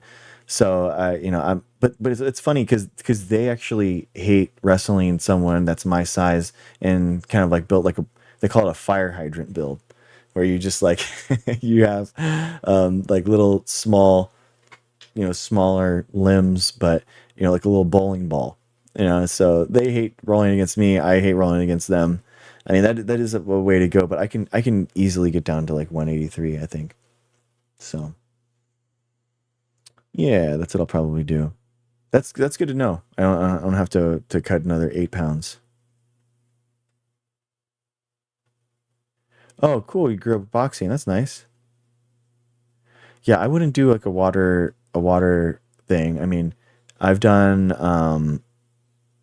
I cut like salts and fiber in order to cut weight, and but that was fiber was not a good idea. I would not recommend that. Um but just limiting the amount of salt that you have. It's actually wild, like because salt makes you retain water more, and it it basically by eliminating the salt in your diet, your body doesn't retain that water. It doesn't the water doesn't stay to you, and you just sweat it out a lot easier. So during like the nights and stuff, we're talking about you're sweating out like 2 or 3 pounds. That's why you have magnesium, right? That's why you take magnesium, which is a salt, so that you don't dehydrate yourself during the night. So the idea being that you can actually retain that water and you can sleep better. I never heard of cutting fiber to lose weight. I always recommend the opposite. Yeah, I mean, well, the idea is that so your body just isn't retaining. Again, it gives you just more material and bulk than your GI um, that can retain water. So it's a really bad idea. I do not recommend it. It's really bad. So you definitely want to keep fiber in there because then you have a high protein diet without fiber, and that's just a you just get constipated. So it's just not a good idea. It's not a good idea. Stay with your original recommendation, Ness. It's a good idea. Yeah. All right. It was bad. It was bad. It was bad, Ness. It was bad. Lack of fiber in diet is blamed for an increased colon cancer rates. I can understand that. I can see that. Yeah. It's yeah, you don't have healthy poops. You know what I mean? So I put in psyllium husks. Like I'm taking that every day in order to kind of like do the opposite, right? To try to kind of like increase the volume and try to, so you have nice healthy stools. So it's a good thing to do. It's always a good thing to check your poops. I lived in Ireland 15 months and lost 30 pounds and didn't even diet. Wow. What were you? I wonder what it was. Maybe were you working out or something for boxing? I think our availability of like processed foods is really high. So if you're not thinking of lack of seasoning, yeah, you're not overeating. I love that it's an Irish person too. Oh, that's funny.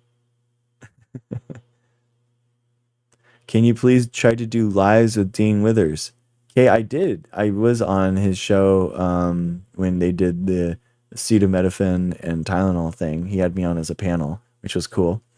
And yeah, so I did. I didn't do I don't have any planned lives, but he DM'd me before, and I was able to go on his show as a panelist. So I'm open if he wants to in the future. Yeah, walking around is a good deal. I mean, walking is a good way to like just increase your um without adding systemic fatigue. It's just a good way to burn calories. Oh yeah, that'd be cool. Yeah, thank you, Kay. Yeah. It was crazy. I was at like 9,000 followers or something, and then I got like 3,000 followers just by going on because he had like 35,000 people watching or something. It was crazy. It's wild. It was wild. Nice. Nice, Ness. Yeah, yeah, it's oh my gosh, yeah. Walking is good for your blood pressure, your blood sugar, your everything. It's so good. Just adding that like 30 to 40 minutes of like walking. I power walk when I walk the dogs. I try to like actually like get going, not just like lollygag, but actually good for like movement, good for the environment. Yeah, for sure. Yeah, I wish I could walk everywhere. I was for grad school, it was like a mile away, so I was my skateboard was my main mode of transportation. That was it. Yeah, yoga can be good. I've been doing a lot of stretching lately because of jujitsu. So it's not because you're walking, you. No. Yeah, thankfully my dogs walk really well, so it's not that big of a deal. Wow. Whoa, that's incredible. That is incredible. 13 miles a day. Let's go.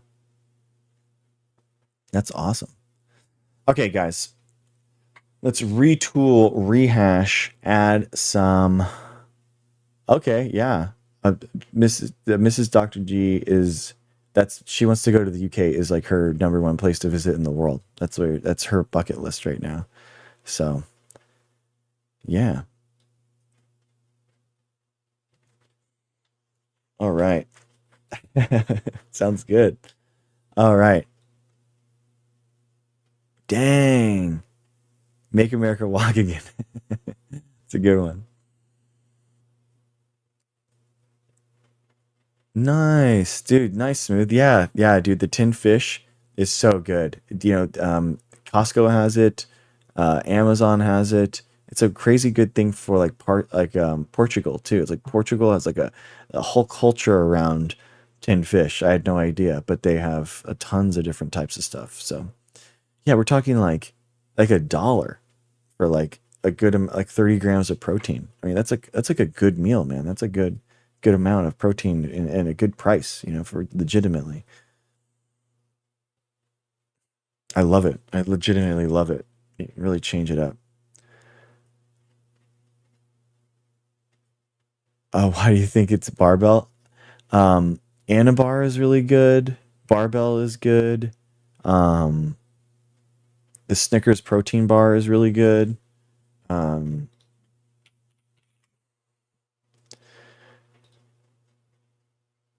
let's see. Let's see. I'll just go through my Amazon. Oh, dude. Oh, dude, you know what's really good? Redcon 1. Redcon 1 is incredible. They make a chocolate chip cookie dough that is like to die for. It is so good.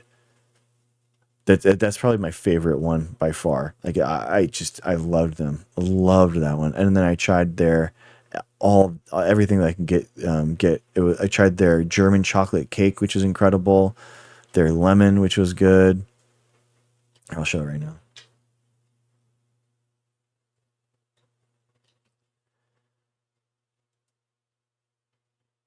You gotta like, um, they're all 20 grams of protein and sugar's pretty low. Five. It's so there'll be like those.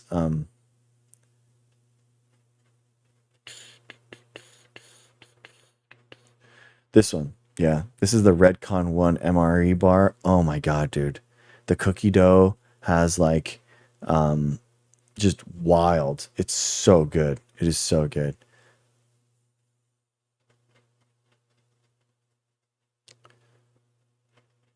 Um, and we're talking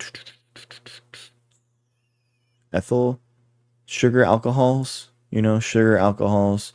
That's what the five. It's like, so the five. So we're talking 20 grams of protein, 30 grams of carbs, 10 of fat. So it's a little carb heavy, but yeah, I think it's okay. Yeah, yeah, dude, these are really good. This one's really good. It's like it's so good. There's like legit chunks um, of the chocolate or whatever. It's so good. This one's okay. This was like the highest amount of protein that I could find on a bar, 45 grams, and I thought it was okay. It's a little chalky, but if it's like it was the best macros that I could find on a bar. So 45 grams and 2 grams of sugar, but it tastes like that. See you, Ness. Thanks for stopping in. Bye. Um, oh, dude, these are unbelievable, bro. I just ate these. These are German chocolate. So German, I didn't know about this, but like I guess German chocolate cake is like has coconut, bro. Like bro, it is so good. They have like this coconut chocolate taste. It's so good. These are so good. I would honestly just have these. Like I would just have them. This one was okay. This is like a lemon cake bar, the MRE bar again. Um, again, I think they're the best tasting bars, the MRE bars. Um, a little carb heavy, but again, dude, I honestly don't worry about carbs that much. I worry about like calories. The number one thing, protein. Second thing, calories, and then I just I get enough carbs to work out, and the fats I don't worry about that much. I'm not really tuning my macros that much. Um, but I guess if I was really like bodybuilding or something, I would, but I don't.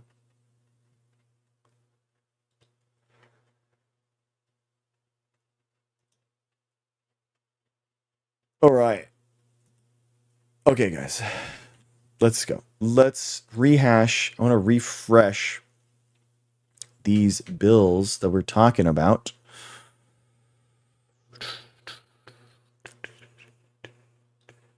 Okay.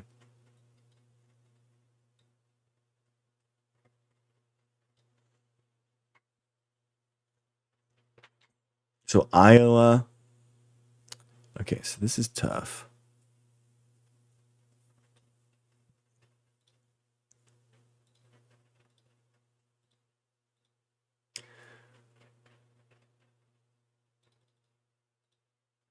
Okay.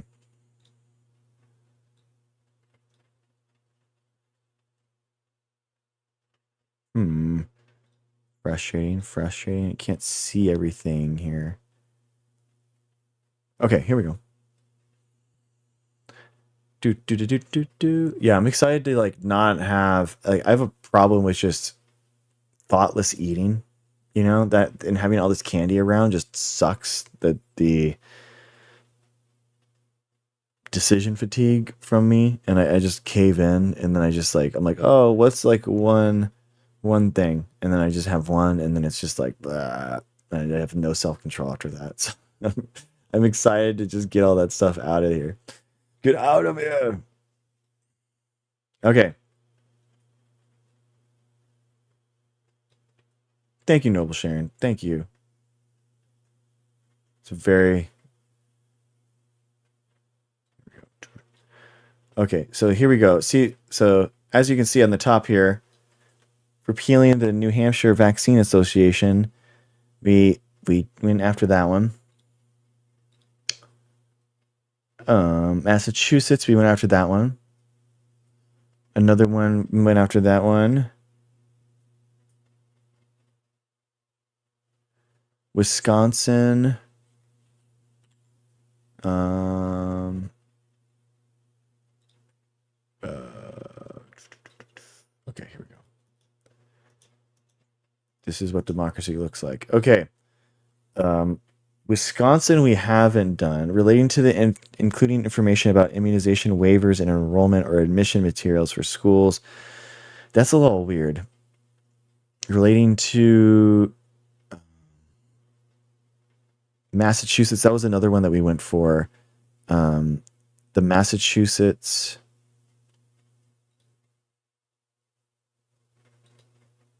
Okay, we should do Massachusetts because this is banning the mRNA vaccinations, which is like, that's just not a good idea in regards to banning that science. I feel like it's a good one to target.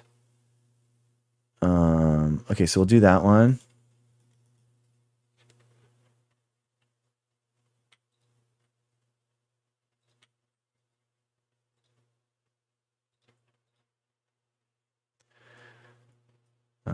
Go back to your home. Okay. Raw milk. I don't know. I don't. The raw milk stuff is so weird. I don't know. I mean, raw milk is tough because it's like it's a bad decision and it's dumb. Don't get me wrong, but it's like it's just you. You know what I mean? That's the frustration with it. You know, does it impact public health?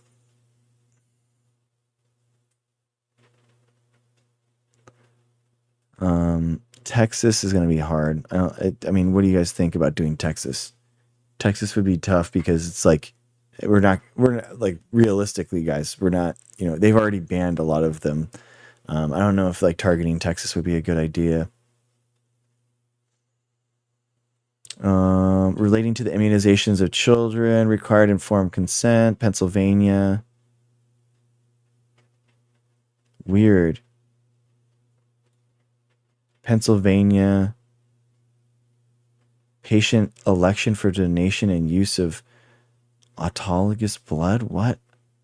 Providing for disclosure of the vaccination status of blood transfusions. What? And requiring informed consent and imposing duties on the Department of Health. That is weird. That is so weird.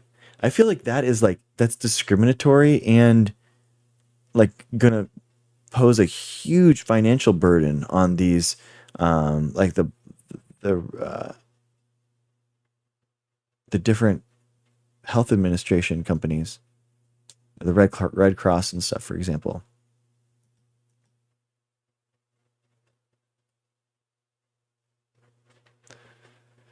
Um, yeah, Tyler. I mean, it's like one of those things where for like individuals, it's a bad thing.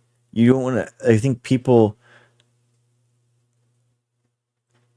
pushing it is a bad idea.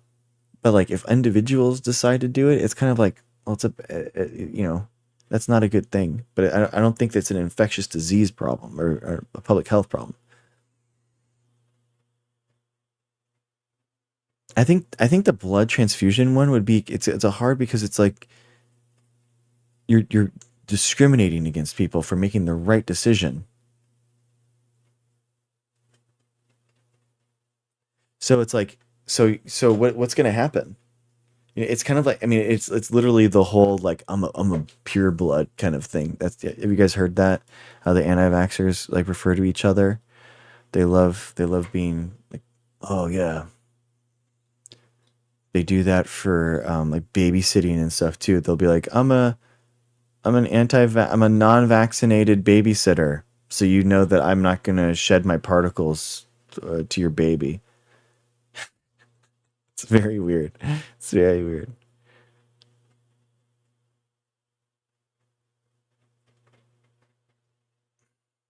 Proposing an amendment to the Oregon constitutions relating to vaccine mandates, relating to vaccinations against COVID-19, declaring an emergency. Oregon relating to medical interventions, relating to education. Pennsylvania, Safe Drinking Water Act, related to Texas, required reports on certain vaccine related adverse events. Texas, Texas, Texas, Texas. Safe drinking water in Pennsylvania. Iowa, a bill for an act to relating to immunization informed requests on a medical examiner report used for investigations. That's wild. Florida, foods containing vaccines or vaccine materials. Guys, that's my stuff. That is literally my research.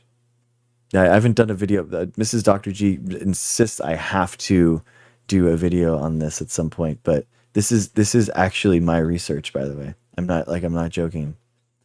They thought we were putting vaccines in salad dressing.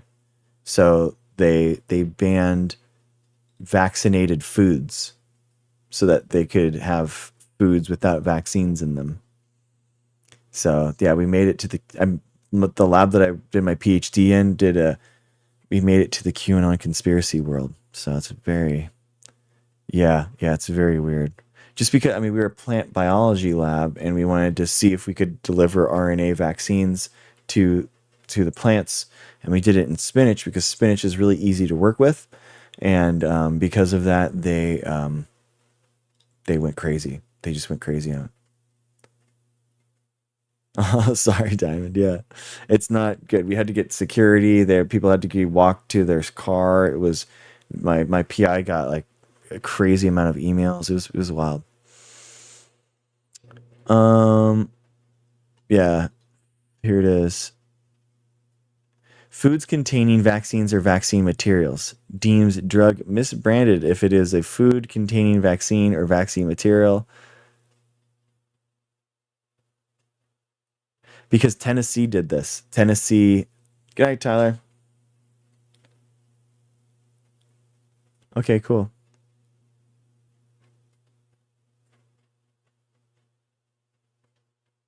It's wild, dude.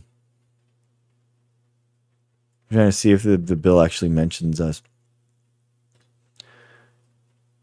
Um, Relative to advanced deposit account wagering in the Department of Health and Human Services, establishing a parental bill of rights, an act to create and enact a new section, North Dakota, relating to an opt out.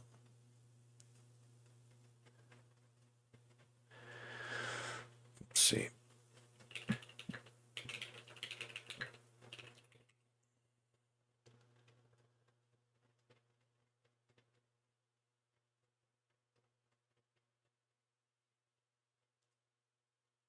I don't understand what that is.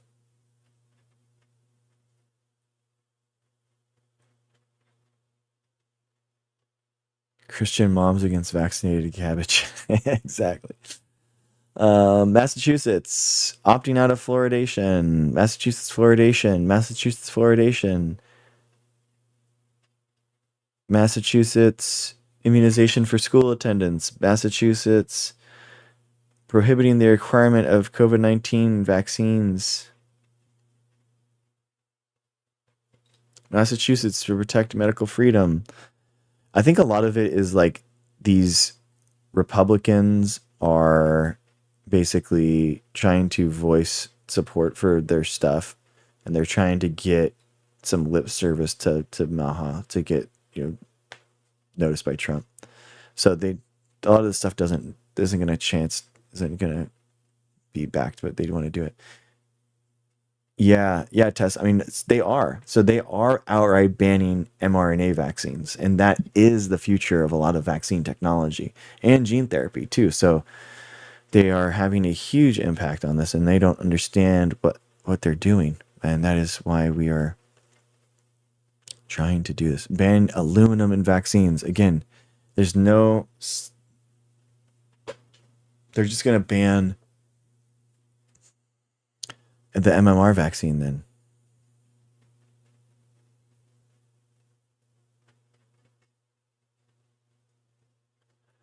Montana require acceptance of religious and personal medical exemptions.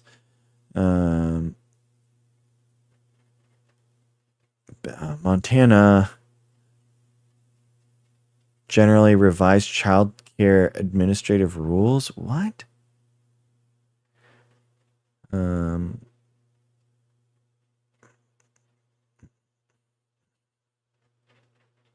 Montana, Maine, restore religious exemptions. Oh, here we go. Montana. This is the ban mRNA vaccines in Montana for animals. Ban mRNA vaccines in Montana for humans. Okay, let's try that.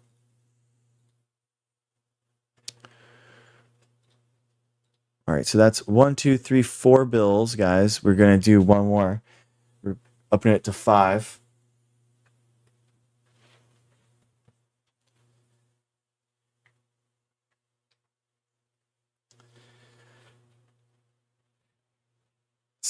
Smavic.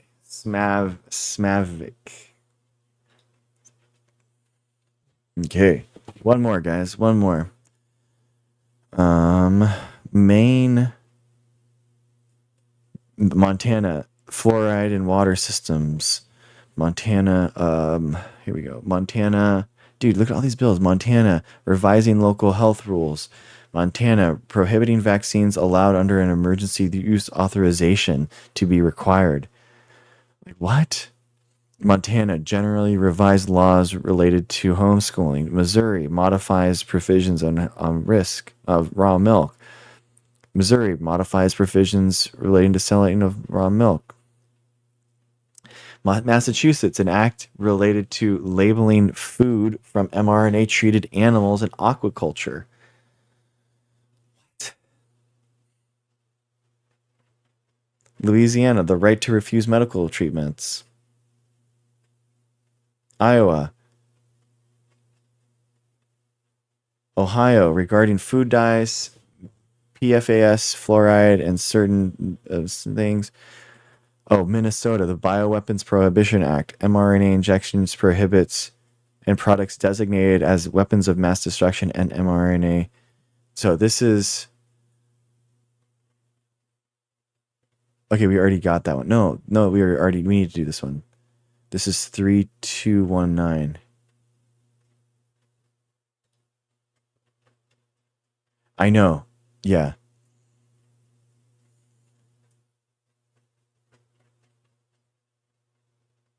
For purposes of this section, the following terms have been given: mRNA injections.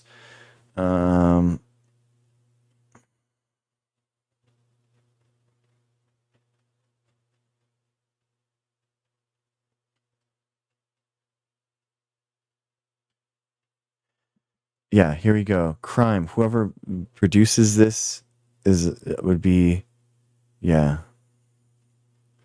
What's a weapon to mass destruction, though?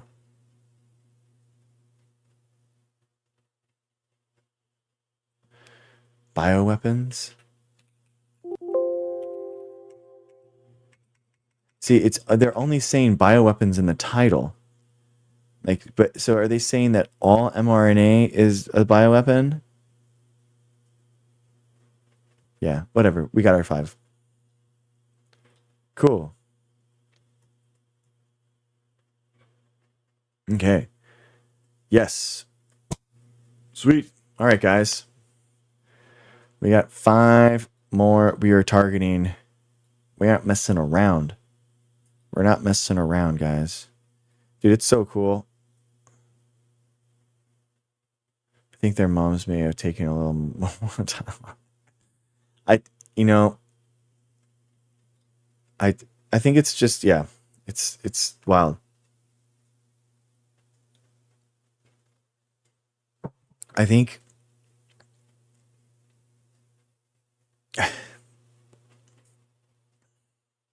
I say it a lot, but it really is because going through and reading the bills ourselves that we know what's happening, right? I mean, how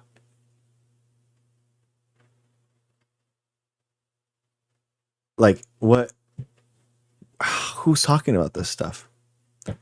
You know? Like who talks about this stuff? Nobody. That's the problem. I think we need one more because I don't think the food bill in Florida is gonna that's one that's like a joke that they're gonna pass, but you can't say like, no, we should have secret vaccines in food. Nobody's gonna say that. You know what I mean? But so they'll obviously pass that one. So I don't think that we should do that one. Um,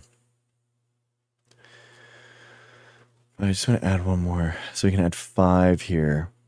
I want to do this work because people like Bare Necessity like are incredible and they do this stuff. They are doing this stuff.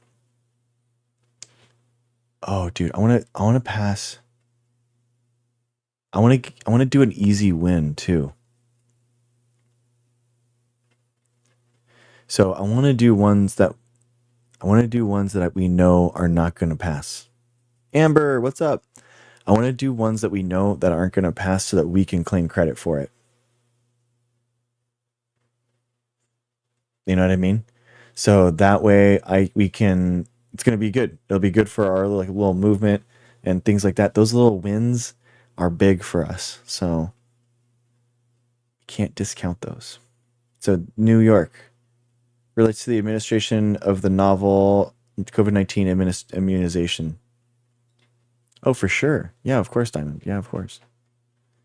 There's a really good book called Rules for Radicals by Saul Alinsky, and it's really interesting. And I listened to it, and they were talking about like when they were doing civil rights legislation and union organizing, that they would take steps that they when they knew that they could take two steps at one time, like it was already done, they would purposefully slow down and just take one step at a time because then that's two wins versus one win, and that's a huge motivating factor for your movement so that you can understand that like, man, this is we're getting stuff done, we're doing this.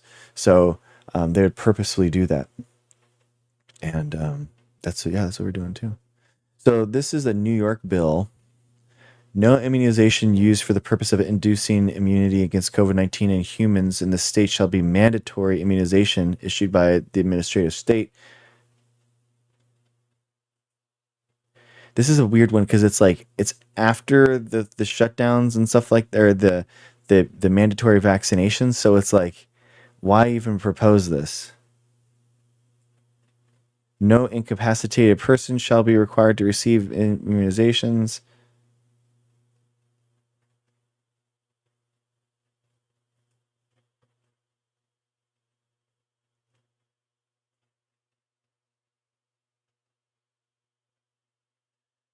Yeah. Yeah. I think that this is trying to be they're trying to get an easy win because it's like it's after the big push of COVID. But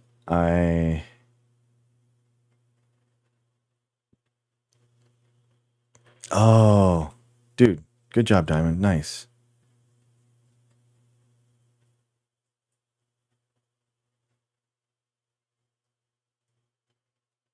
Oh my gosh.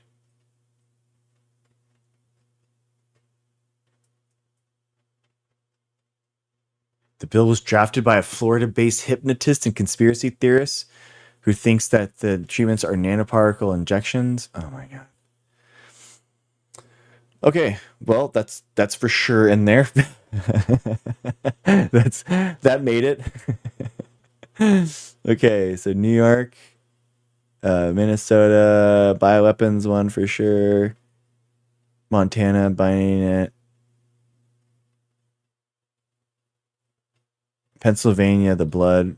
In Massachusetts, the prohibiting COVID-19. Yeah. Sweet, guys. We got 5 bill targets now. All right, so we're going to use Gemini. We're going to use Gemini to do this. Where is the starlight? Star bright? First star I see tonight.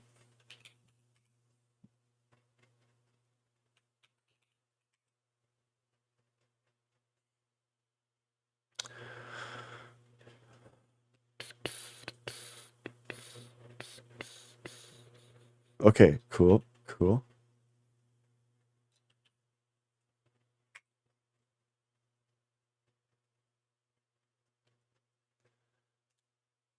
Okay, this. So let me do a top one. Name this. Out gal that just love that remember. Amber, I don't know what you're referring to. Oh, um, light is life. Yeah, dude, she's been not joining anymore. I don't know. It's okay.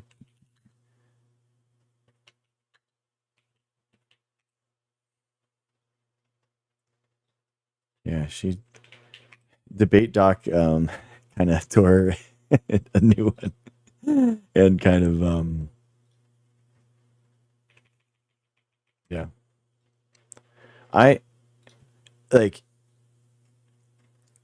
in my life I've never pushed away MAGA people, and I've never pushed away conspiracy theorists and stuff. Like I'm kind of in my real life I'm actually very much like this, you know, in my life.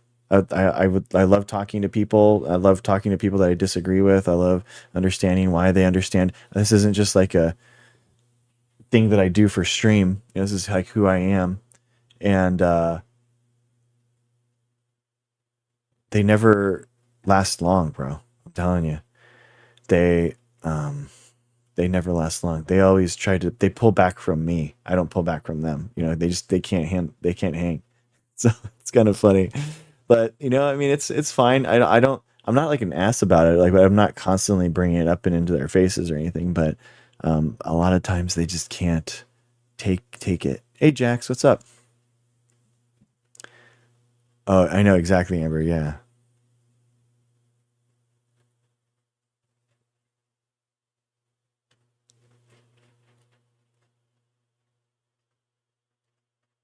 dude, he let her ripped into her. It was pretty brutal. To It was pretty brutal. It was pretty brutal. I'll be honest. Yeah.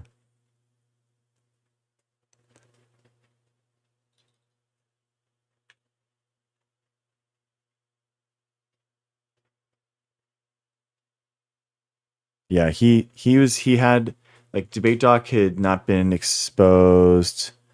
Um, remove.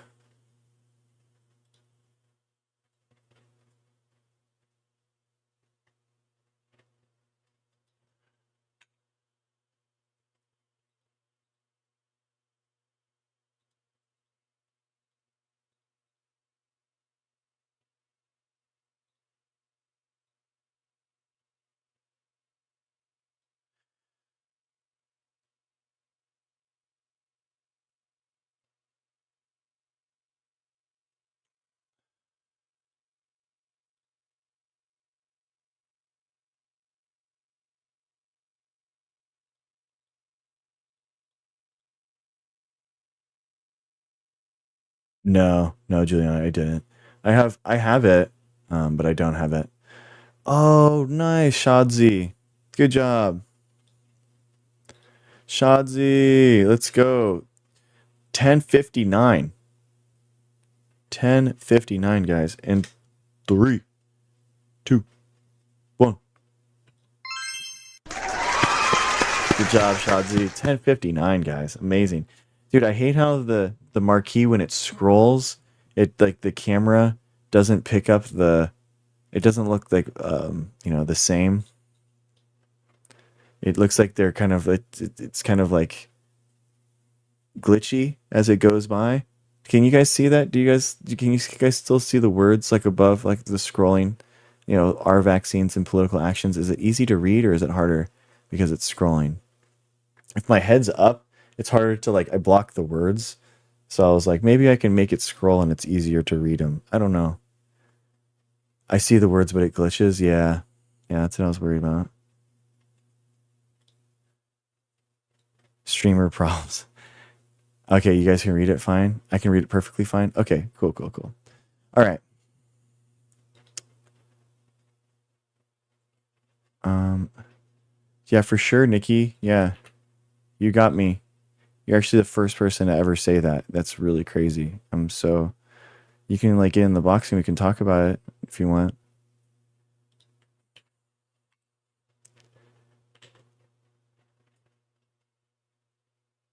Okay.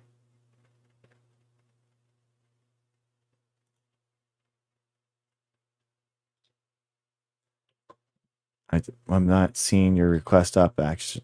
Nikki, I'm not seeing. I think you're accidentally.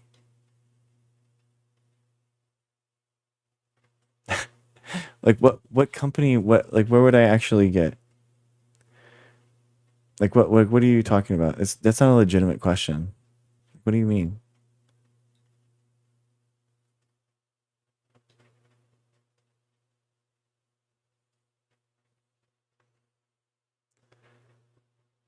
Like what would possibly be the feedback mechanism?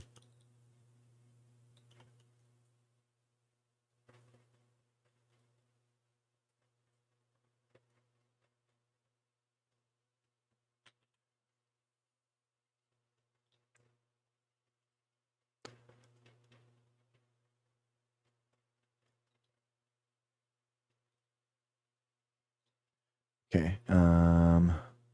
This is Minnesota HF 33219. Promoting meds. Okay. Yeah. So how would that work? How would that work?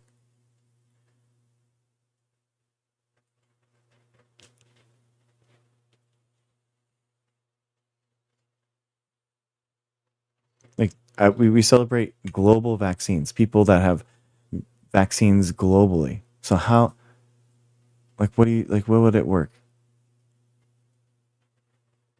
Like how much money do you think that they're making from vaccines?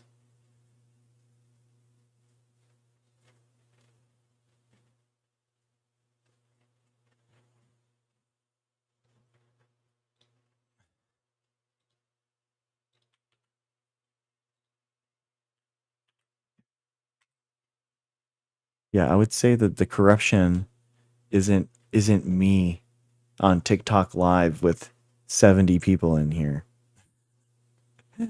I'm pretty sure that that's not how it's working. No, there's not really that much money in vaccinations. There's way more money in hospital visits.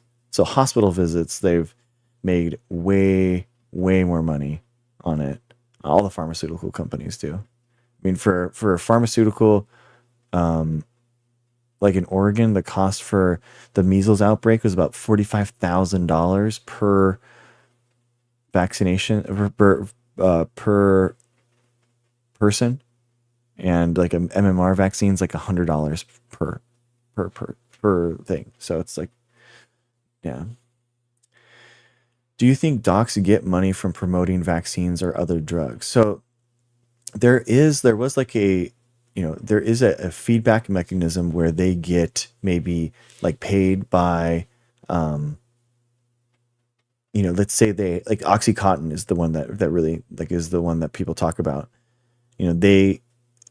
The pharmaceutical company that is making Oxycontin will promote it and say, hey, and this was the legitimate claim that they were making, that this is a non-addictive, a non addictive drug, and that's why you should get use it and prescribe it. And they'll be like, oh, okay. So if I'm going to do an OxyContin, if I'm going to do a opioid, I know I can do OxyContin now, and the drug maker of OxyContin will go to physicians and they will give them money through speaking engagements. They will do stuff like that. So that's the kind of like mechanism. That's how it does happen. I'm not a physician. I don't get any money from anyone except for you guys. I'm a scientist. Um,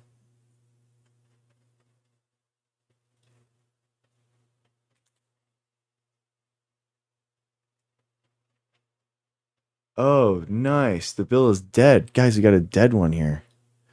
That's sweet.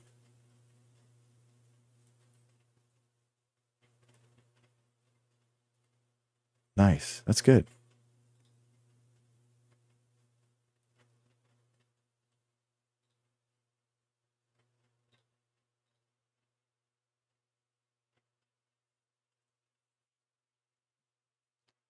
All right, cool. Nice. I'm happy that that bill didn't.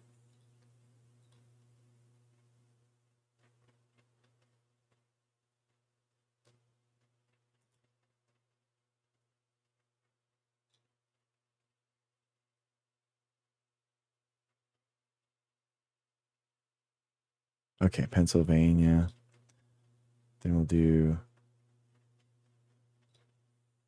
Penn S S B 957. Okay. Here we go.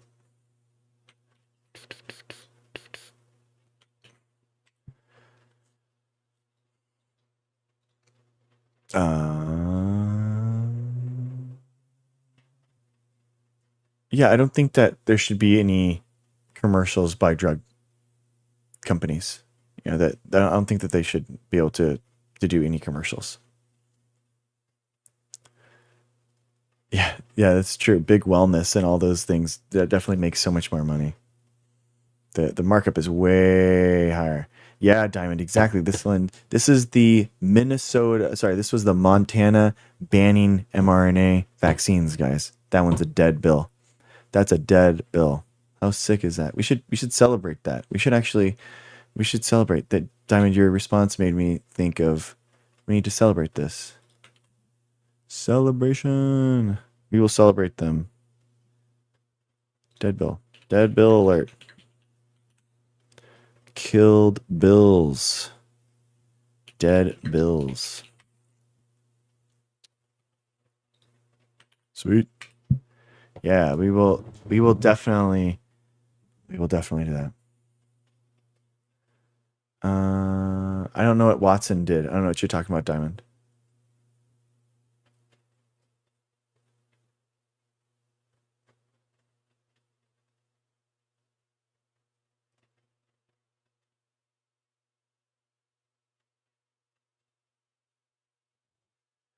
Wait, what? Oh, yeah, he died. Yeah. Yeah, he's an awful person. He was an awful person. He's one of these people that's like once you get the Nobel Prize, you go absolutely just insane, and you became like a race realist, super racist idiot. He was talking about vitamin C being like the cure for all these problems that you have. You should eat grams of vitamin C a day. It's insane. So it's just a nut job. Again, guys, I I am not saying that to believe me. I think that you should believe the science and the studies and stuff, not me as a person. And the problem is that Watson and people like that think that they've gotten these accolades, so now that they become these experts in all these different things, and that's just insane.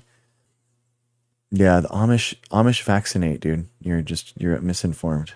So they're like 65% of the Amish people are vaccinated.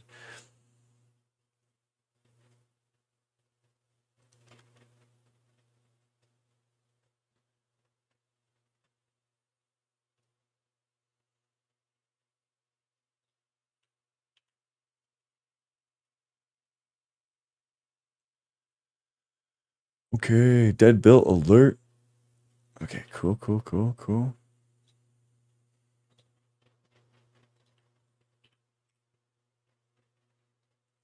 And dude, like technology has improved your life too. Like that's just so like 50% of kids used to die from bacteria, antibiotics and vaccines save the lives of millions of kids every year. So it's about 4 million kids a year. So it's a huge thing. It's a huge thing. Huge win. No, no, blue eyes. Blue, blue eyes.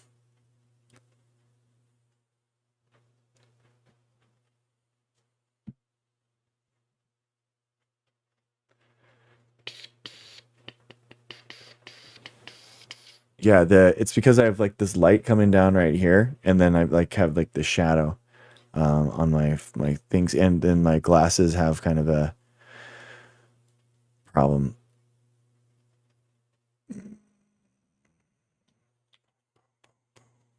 All right, guys, we're almost done. So exciting.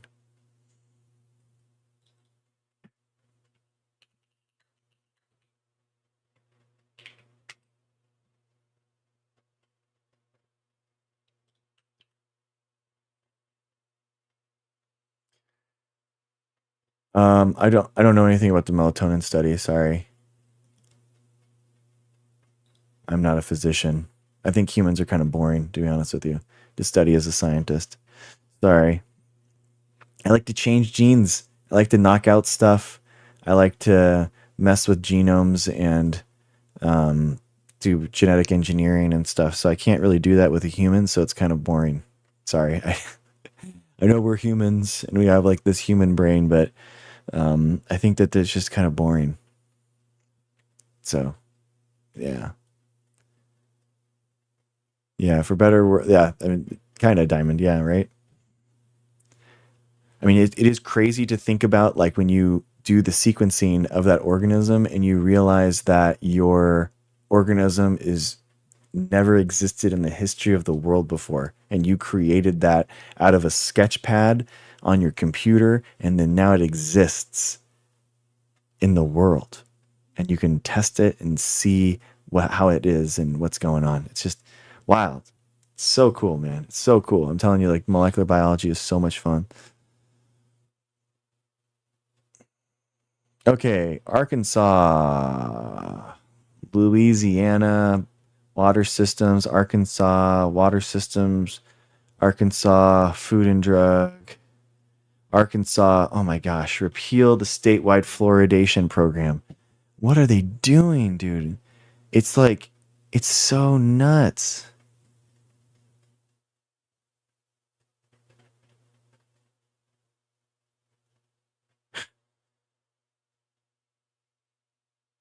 Alabama, vaccines, religious exemptions. Texas, relating to the healthcare preventable diseases. I annotated stuff on the staff genome and put it in on the staff graph and went, wow, I did that. Yeah. Yeah, exactly. It's really fun. Especially if you're like elucidating something that's like a mechanism that nobody else knows, or was a crazy point in science where you are the only person in the world that knows of this new breakthrough that happened, like that you've figured out this knowledge that nobody else knows, and you're just like staring at the plates and you're like, wait a second, what? And you're like looking back and you're like, how did I screw this up? There's no way. And then you like figure out like, oh no, the controls here, this control's right, okay, this exists, and then you're just like, oh my god, it actually worked. And you're like, dang, this is so cool. of West Virginia relating to having no requirement for immunization. Oh my God, that's so scary. Oh my gosh, West Virginia to prohibit public colleges and universities in the state from requiring vaccinations.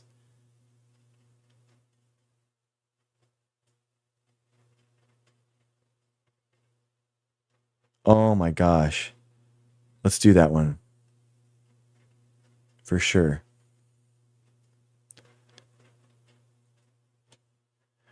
Yeah, dude, I do gain a function. That's what I do.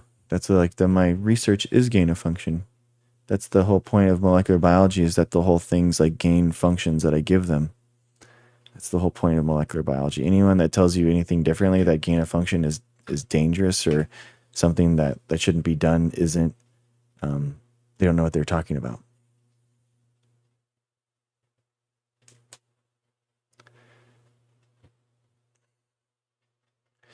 Yeah, and it saves us. It saves us so much.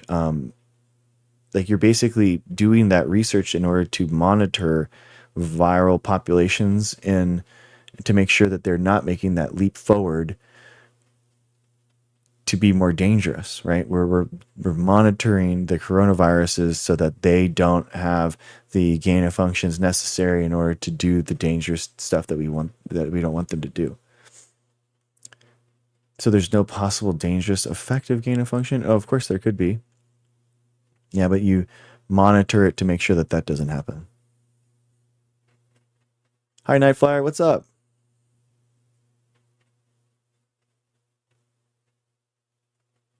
Okay.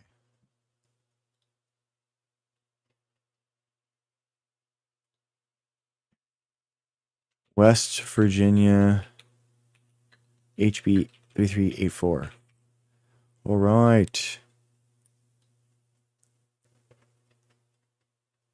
Cool. All right, guys. We're all actioned, updated.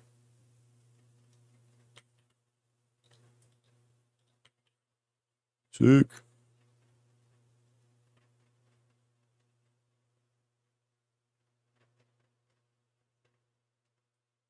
Okay, here we go.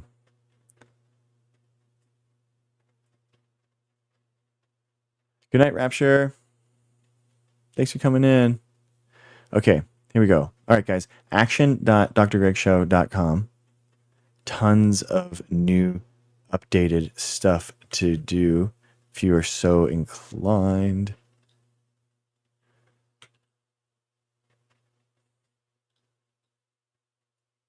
Can't believe you have 400 already, guys. That's so cool, man.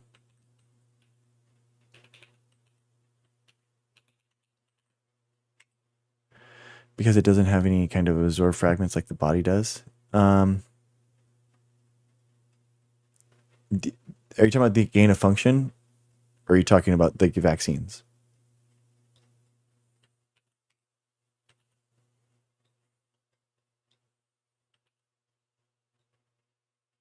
Okay. Doing some, making it easy for these things to be copied and pasted.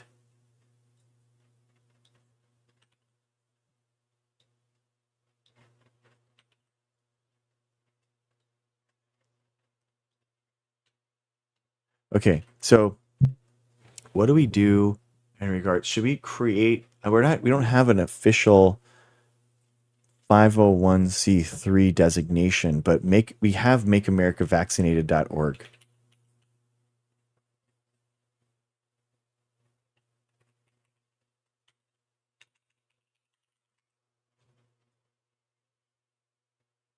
So what should we do with it?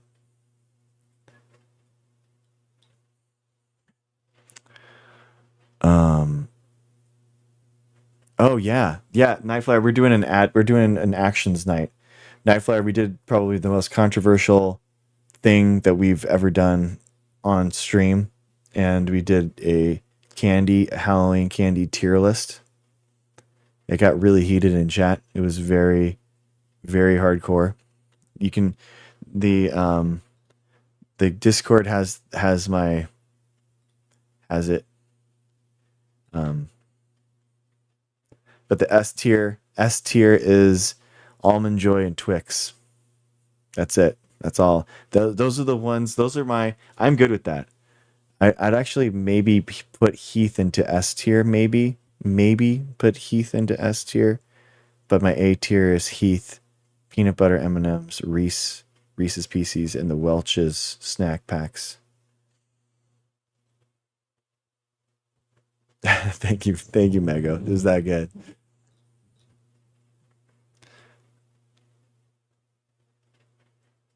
Okay, nice test. There you go. There you go.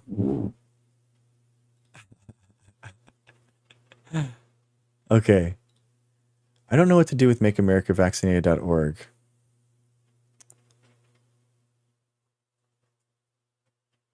We cannot place Vinny into S tier as to not dilute the honor of the Twix and Almond Joys. Exactly, Smooth. Exactly. S tier is like by definition above the rest that has been like so much better that you can't have any. You can't have many. You know what I mean? You can't have many. It's really the A plus pluses.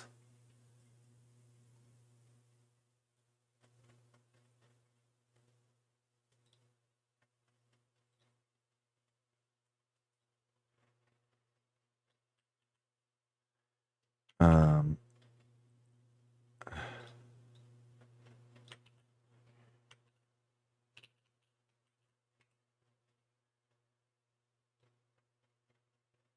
I like Reese's too, Nightflyer. I don't know what it is recently though. I just haven't had the love for Reese's. I don't know what it is. I when I have them, I'm like, okay, like all right. You know, I'm not like, oh my god, so good. You know, I don't know. There's something about it. I just not that. I used to be in love with them, but now I'm like, meh. I mean, I still put them in A, but it's not as S tier.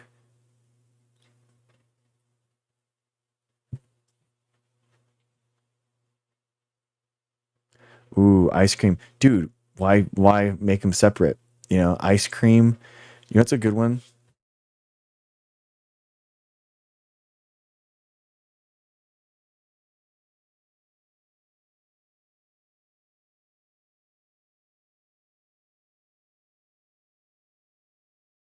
dude. Maple syrup, maple syrup on ice cream, guys. Maple syrup. I'm telling you, try it. If you never tried it, I'm telling you, try it. I'm telling you. I'm telling you. What? I told my parents about you and what you created, and they went Mava merch.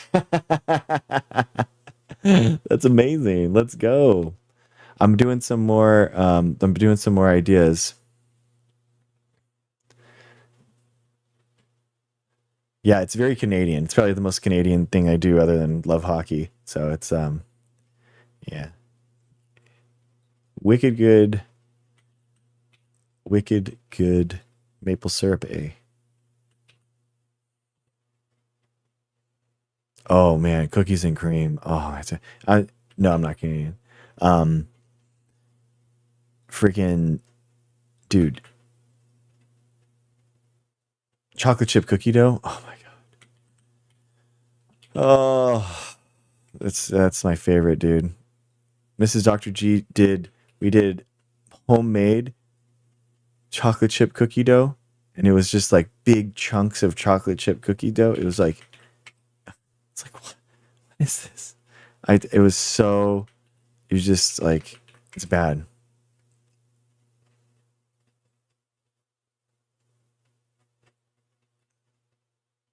Okay. This is a really important one. I want to do this one for sure.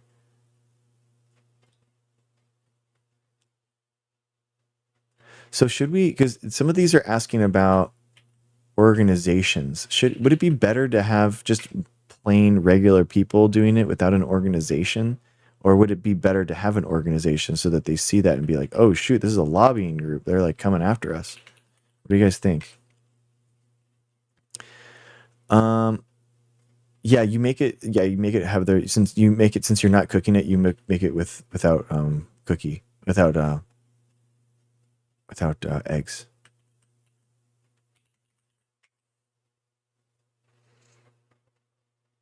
because you know you're not gonna cook them, so you can just make the cookie dough without eggs. There's substitutes that you can make.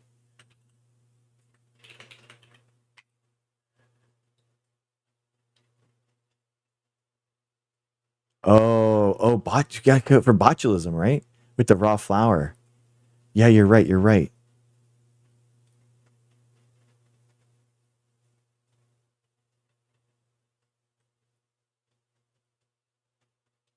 Yeah, that's a good point. Yeah, it does. You're right, Heather. You're right.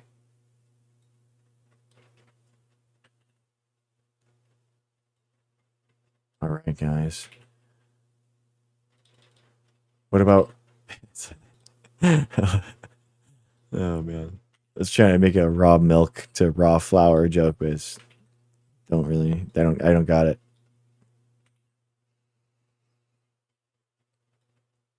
I hate God. I hate that feeling too. When you're just like, ugh.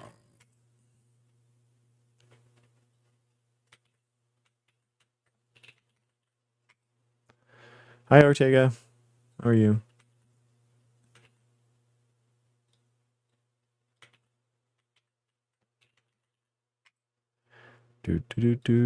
Egg allergy. Oh man. Yeah, there you go. Unpasteurizing. All right, guys. We got some awesome ones we are going after.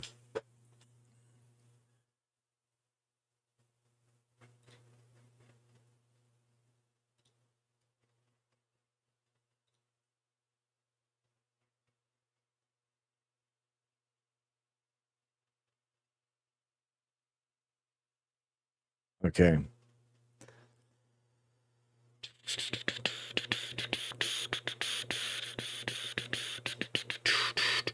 All right, guys. Oh, thank you. It was fun. Yeah, we had a good family weekend. It was really cool. My son had his last. He just had his um did Little League for the first time, so that was really cool. And his team had an incredible game on Saturday. It was so fun. There was this team that they got blown out the first time that they played them, and then they wound up playing them two other times, and they just did such like a good job like this the other two times like and came back. There was a crazy come from behind victory. One of the kids that like never really hit the ball really that well, like his like the end of the season, he just completely like it was so cool, man, seeing his progression and learning, and it was unbelievable. It was so fun. And then so they won, and then they had a trunk or treat competition that they won. One of the moms won, so it was like kind of cool. And so they had an ice cream party. So they had an ice cream party, and they had like it was a really cool moment. And then I had that. I had to get the kids all ready, and then Mrs. Dr. G came, and she worked that night, so she stayed overnight, didn't sleep, went to the game, and then I had to take the kids to Chuck E. Cheese, which is yeah, they have baseball gloves. It's just like, oh my gosh, it's tough. Like when you go to a I have four kids, so when we go to the Chuck E. Cheese or a birthday party, there'll be like six, seven, maybe like 10 kids at the most, and then I come in with four, and that's like a whoosh. Like I'm increasing the party size by like 50% pretty much normally, and then like we came in, and so I didn't want our kids to like eat all their food and stuff, and I felt it's kind of like rude, so because it's my kids, so we wound up going to Chuck E. Cheese, and it's just expensive, man. It's crazy. It's like $180 every time that we go to Chuck E. Cheese. So it's like it's wild. It's wild, man. Like they'll get you for like $50 for the food and the drinks, but then like um all the video games are just crazy expensive, man.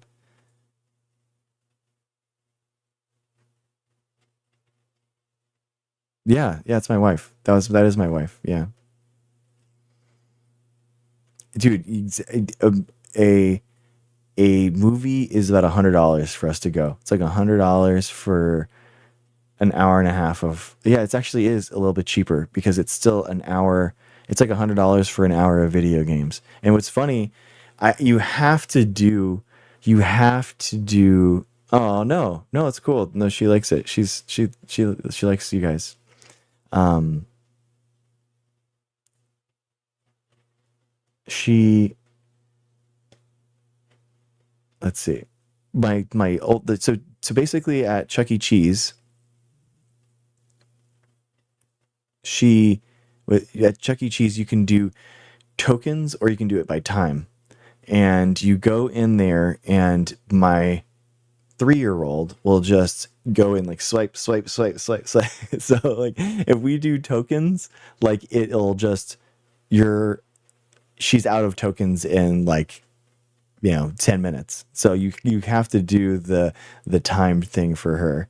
And so it was really fun though. Like the boys and I got to do Halo. There's like this Halo game that we all beat together, so that was really cool. That was really fun. And like video games, it's cool that my kids are all using my old video game systems. So I have a modded Xbox that they still play on, and they're playing. They beat Halo 2 together, and they like love Halo 2. And so they'll play it together and like beat the game together and stuff like that. So the boys are like, they're like playing the Halo thing together, and they're like having all this fun. It's like there's so much camaraderie through video games. It's cool. And then I jump in there and I'm like doing it with them, and yeah, it's really fun, man. It's really I was really hesitant at video games for the longest time and said no. Yeah, we have an N64. Yeah. And I said no for the longest time. Um, and then we went to a birthday party, and it was my 5-year-old at the time. My oldest was 5. We only had 3 kids then, and we're going to his friend's kindergarten party, right? And we're going, and then we're like, okay, yeah, we're gonna wind up like, we're gonna leave, and they're like, oh, you can't go. We got the video game truck coming. I'm like, the video game truck? What are you talking about? And it's this huge trailer with all these video game systems, and they'll like pull out chairs, and they have these huge screen TVs in there. It's all air conditioned, and all the kids like played Nintendo, and they were like so excited about it. And oh, MB, how's it going? Oh, thank you, MB. We have YouTube too if you wanted, but yeah, chat for sure. The truck is crazy, and um, we're freaking there, and I'm like, well, what am I gonna do as a dad? What am I gonna do? Am I gonna really allow my kid not to like hang out and play with his best friend at his birthday party? So I'm like, so I relented, and I was like, like let's just like, okay, the kids can have video games. And so ever since then, the boys have just, there's so much camaraderie between video games and having fun on it. And their oldest sister will play with them, and they're like teaching her, like, this is how you do it, do this. And then when she does something all right, they're like, yeah, let's go, like, I mean, like literally the boys will be, I mean, they're 8 and 6, so they're at the point where it's like they'll beat a game, and they're like jumping up and down on the couches, like high-fiving one another, so it's like I gotta like, it's okay. I know, Diamond. It is. I have to. It is adorable, and yeah. I mean, it definitely is expensive to have kids. It's never a financial move to have kids. You know what I mean. It's always going to be a negative for you. Oh, thank you, MB. Thank you for the gifts and stuff. Thank you. I'm glad that you're here too. Um, yeah, we have we. We have a we. Um, so, but at the end of the day, you're always going to be able to afford having kids because the kids are going to do what you want to do. And if you want to save money by doing something else, you're going to be stoked on doing that other thing, and they're not going to know that they missed out. You know what I mean? They're not gonna know that they've missed out on like going to Disneyland every year or something like that. You know, it's like they're excited that you're excited about something. So as a parent, you have a lot to talk, to do it. You have a lot you have a lot to be excited about just because you're all together, and that's what the big part is. No, yeah, I didn't get the job, MB. Yeah, it was crazy. It was a week of interviews, four different interviews. I interviewed with the entire company, but at the end, the email that they said at the end was like it didn't seem like they hired anyone. They also asked for my references, and my references gave them emails and stuff. So it's just like it's very rude of someone to ask for references to not hire that person. I thought that was very weird.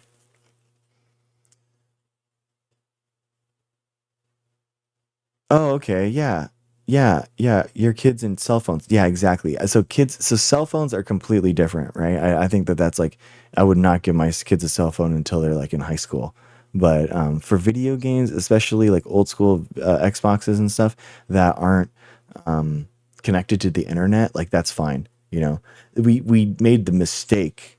I made the mistake one year of trying to save money and do tablets, and then I just hacked a bunch of those Amazon Fire tablets, and then I hacked um, the Play Store on them so that they could get games. So they just downloaded a bunch of games and stuff on there. But honestly, the Play Store and stuff is so predatory for kids because they'll have ads on the games and they don't know what ads are. You know what I mean? They don't know what ads are. So they will they'll just click it. They'll just be playing a game and then they'll just click that ad and then they'll download that game and then that game will have an ad and then they'll click that ad and they'll down another game and then by the end of the first week they have like 1,000 games on there and you're like, what are you doing? And they're like, I can't download it, I can't play my game. And you're like, well, it's because you have all this stuff that's downloaded on them. You got to get rid of it. So you have to like it's just there's so much predatory apps and games and stuff on the Play Store for the tablets. So this summer it was honestly a wild week. Like we had three tablets all break somehow. Like one got dunked in the someone was trying to take it into the bath or something. That was killed. The other one was like ran over. That one cracked, and then there's a third one that couldn't charge. So we were like, okay, so like, do we buy these tablets? Like, what do you? And I'm like, no. I'm like, this is it. This is our out. Like I'm never gonna buy another tablet again. I hate these damn tablets. They're so predatory. They're awful games. I'm like, no, let's not do that. So instead of buying tablets, we've resigned and we're gonna buy the kids a new Switch 2, like one Switch 2 that they can all share. So it's yeah. So that's what we're gonna do. So it's gonna be fun. They'll have one Switch 2 that they can all share, and that they can plug into the TV and play with it. And um, yeah, I think it's like that's the best way to do it. I feel like um, they can share it. I don't want multiple ones. And yeah, exactly. They still have all of my old systems. They've like 100 games for my old Xbox, which is fine. And yeah, it's expensive. The new games are so expensive. They're like $70 for new games on Switch 2. So they're very expensive. Yeah. Yeah. Yes, exactly, Smooth. Yeah, we do not do tablets. So we're not tablets. Like we the the when we're out in public, we don't do any tablets. They can't. We don't bring them to restaurants. We don't do anything like that. The only time we'll bring tablets out in public is if we're on an airplane. So we'll do an airplane tablets, and then they can like watch stuff, and then they can like watch TV shows or whatever. But yeah, we don't do tablets out in the world. It's like really important for me that they can like learn how to behave and without it. And we honestly get it's actually kind of wild. I'm like there by myself with all four kids and me, and I'm handling it. You know what I mean? I don't.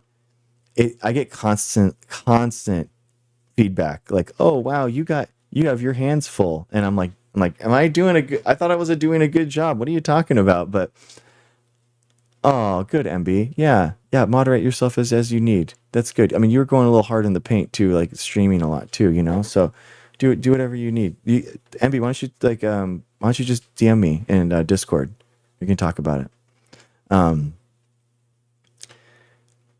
um, yeah, dude. I constantly get talks about um oh wow, don't you have your hands full? But the kids are like really well behaved, and I'm like, what do you mean? Like I thought I was doing okay. Like so people will be like be weird about it sometimes. But I'm out with the kids by myself all the time. Like I'll take them to the zoo by myself. I'll take them to restaurants by myself. I'll take them, because how it works is that Mrs. Dr. G's she sleeps during the day. She's a night nurse, so I'll have to take them all throughout the day all by myself, and I'll be alone. And I've taken them out. Hi, Trouble Bubble. And I'll take them out solo constantly throughout their entire lives. So I've constantly taken them out, and but yeah, I'll get comments all the time from grandparents and stuff. Be like, "Oh wow, your kids are so well behaved," and all that kind of stuff. And I'm like, "Well, thank you." Uh, that's always nice. It's always to see getting compliments from other like grandparents and stuff.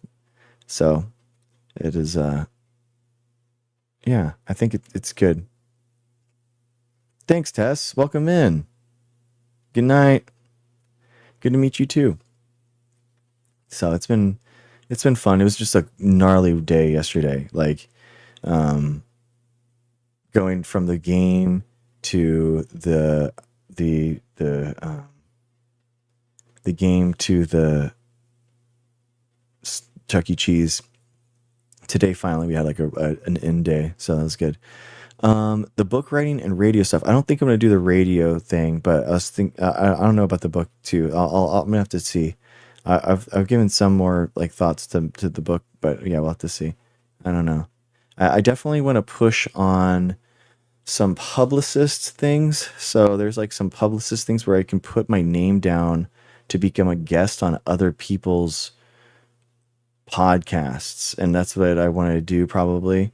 I need to market myself and like vast ChatGPT to be my publicist. So so I need to like hit me with I need a media kit, and basically things that I can talk about, things I can like bring to the podcast show, and not just I don't want to talk about vaccines the entire time, you know.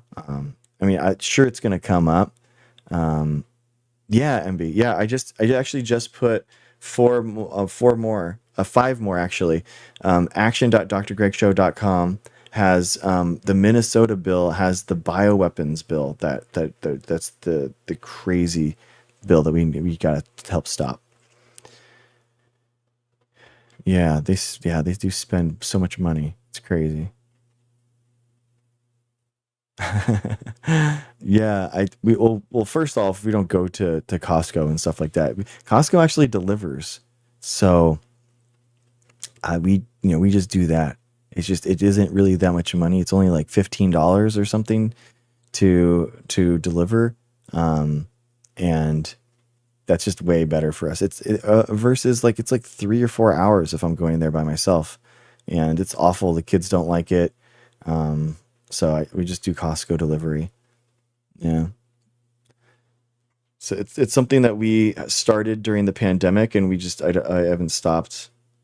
It's an all day thing, and I don't want to spend my Saturdays going to Costco. Um, yeah. So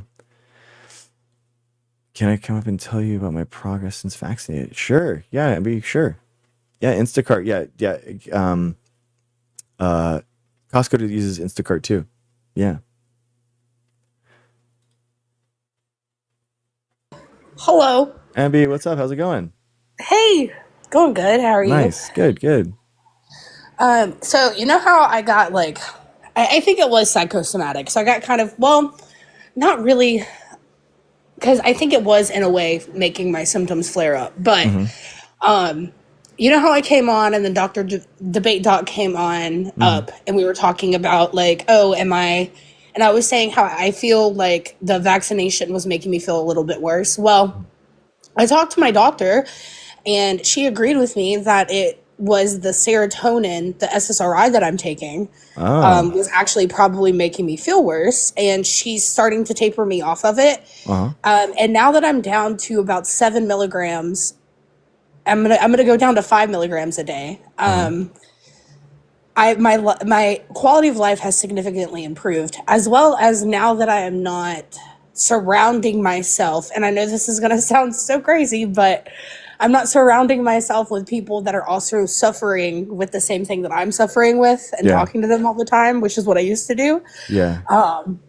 I feel significantly better. And I started taking vitamin D3, Nice. 5,000 ICUs, because I live Perfect. in PNW now. Yeah, yeah. And then last supplement, and I promise I'm not being a crazy supplement woohoo person. No. I think you'll know about this one. It's Betadine from Beats.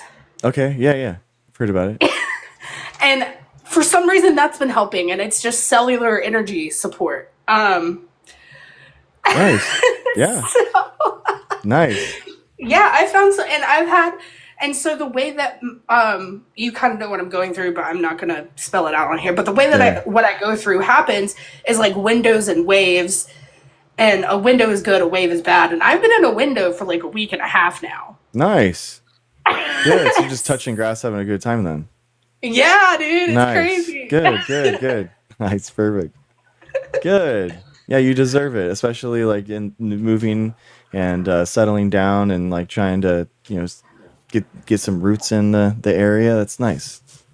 Yeah, yeah, it's so cool. So I just wanted to share that. Thank you for everything that you do. I really Oh, appreciate it. Yeah, thank you. Yeah, it's really nice of you. That's really yeah. cool.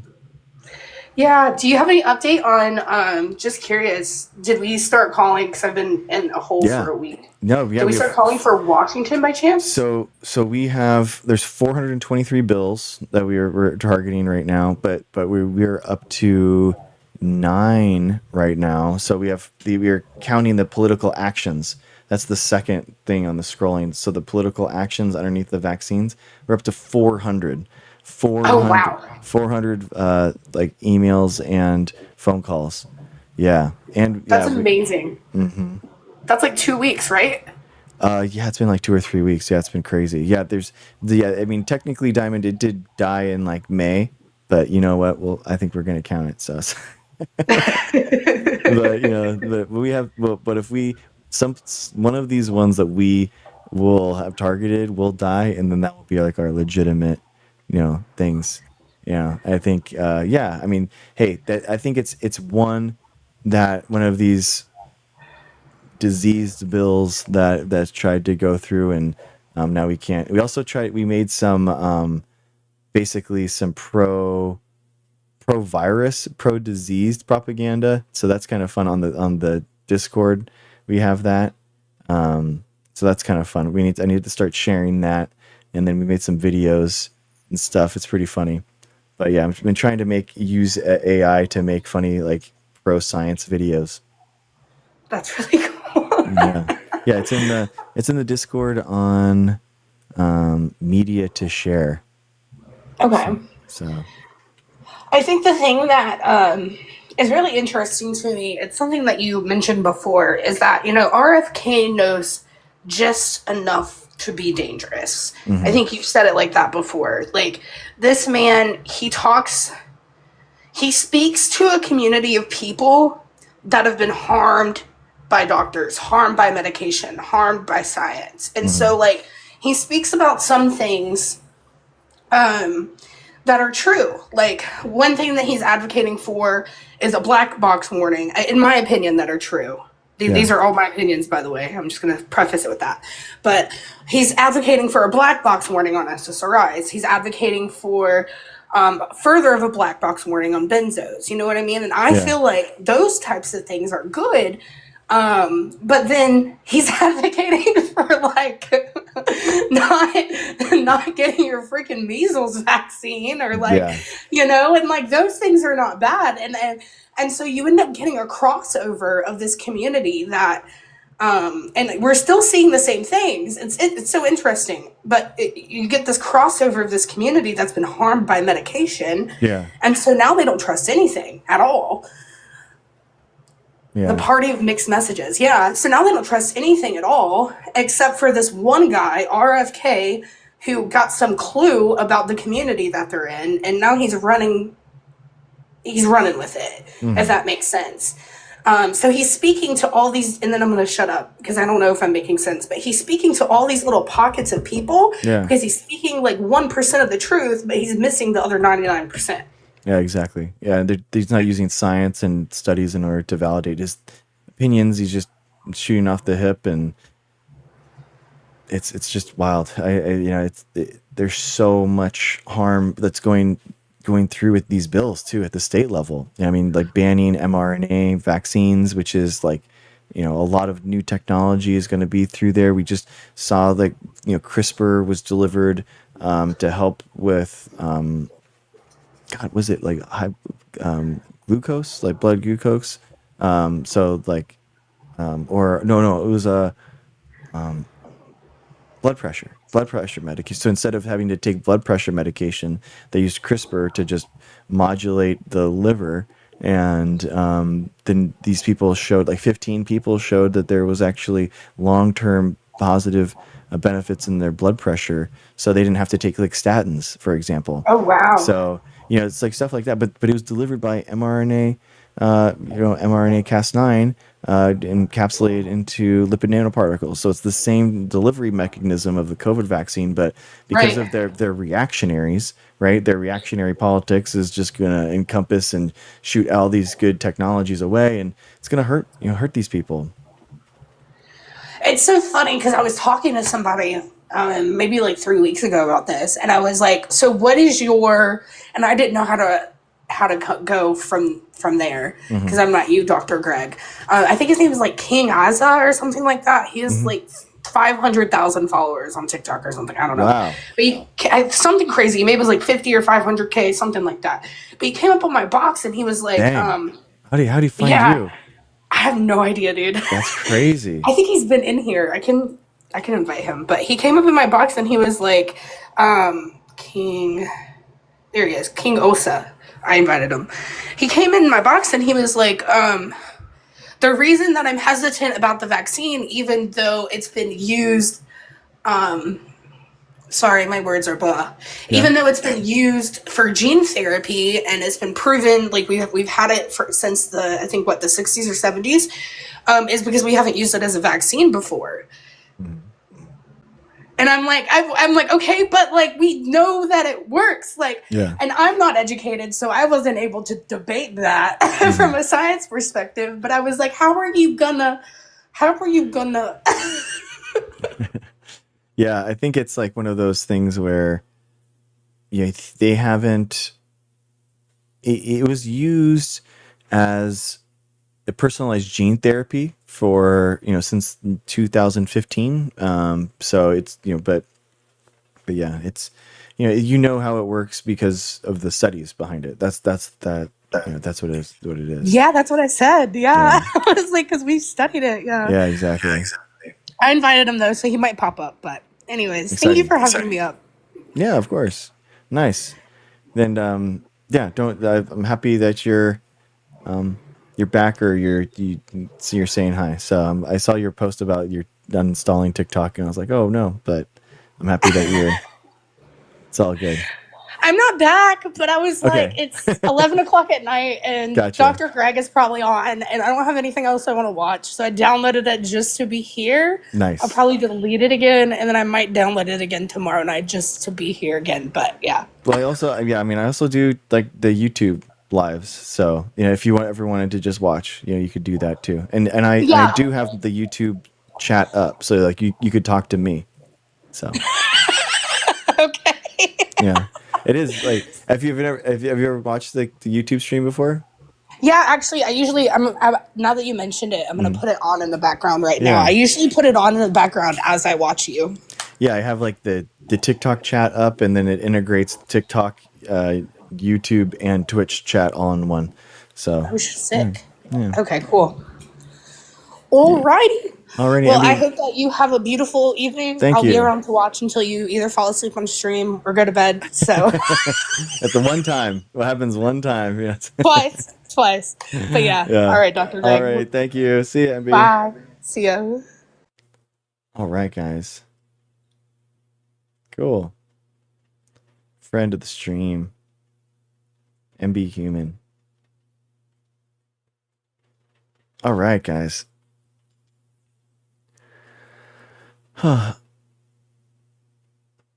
No, no, you're fine. No, you're fine. All right, guys. Well, can you reverse my woolly hair syndrome?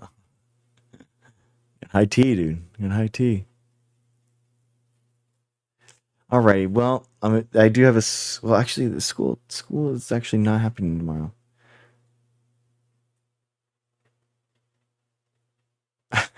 Laura, that's funny. Yeah. I stream. YouTube has all my archives, so if you ever wanted to like see the best of, or um, the streams and all that kind of stuff. Yeah, sure, Heather, of course, always.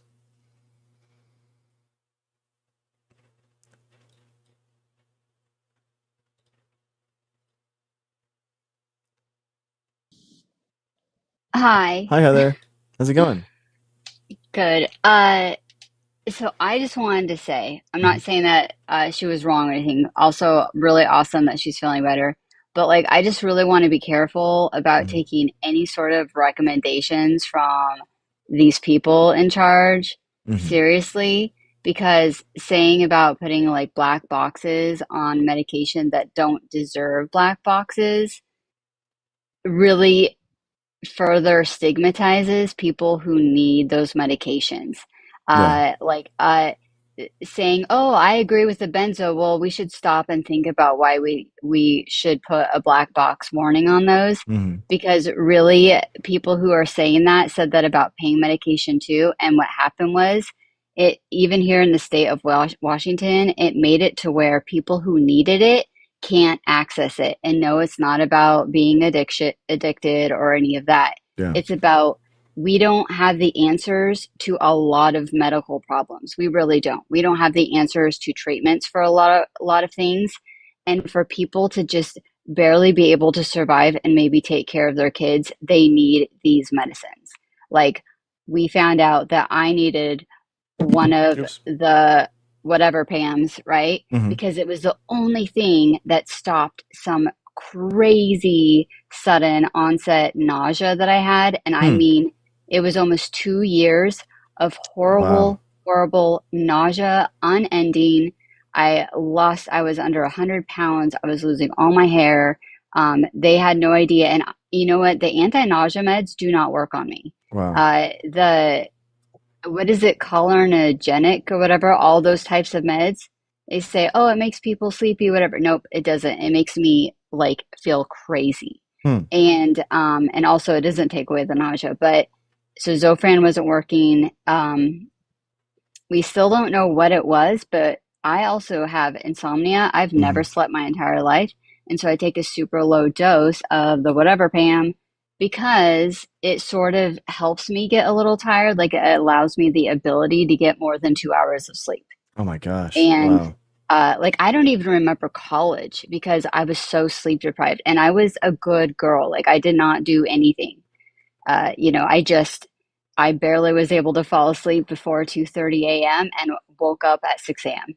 Wow. And that was like interrupted sleep too. That was not like I was out. But anyways, point being is it's actually not really good to just hand out black box warnings because it makes us feel better about drugs or drugs, right? Like Hmm. it's more about why do we feel that way? And it's because we've already been conditioned, oh, the war on this one, and then it's the war on that one, and whatever. And I Yeah. had friends suffer so much because of the war on the pain meds, um, and to where doctors are like, oh, I'm afraid to prescribe it because legislation that was very confusing was written to validate some weird feelings about it instead of actual medical treatment of it, you know. Mm, And so then everybody was afraid to treat it because they didn't know, or the doctors were because they didn't know what it meant for them legally, which because it yeah. was just so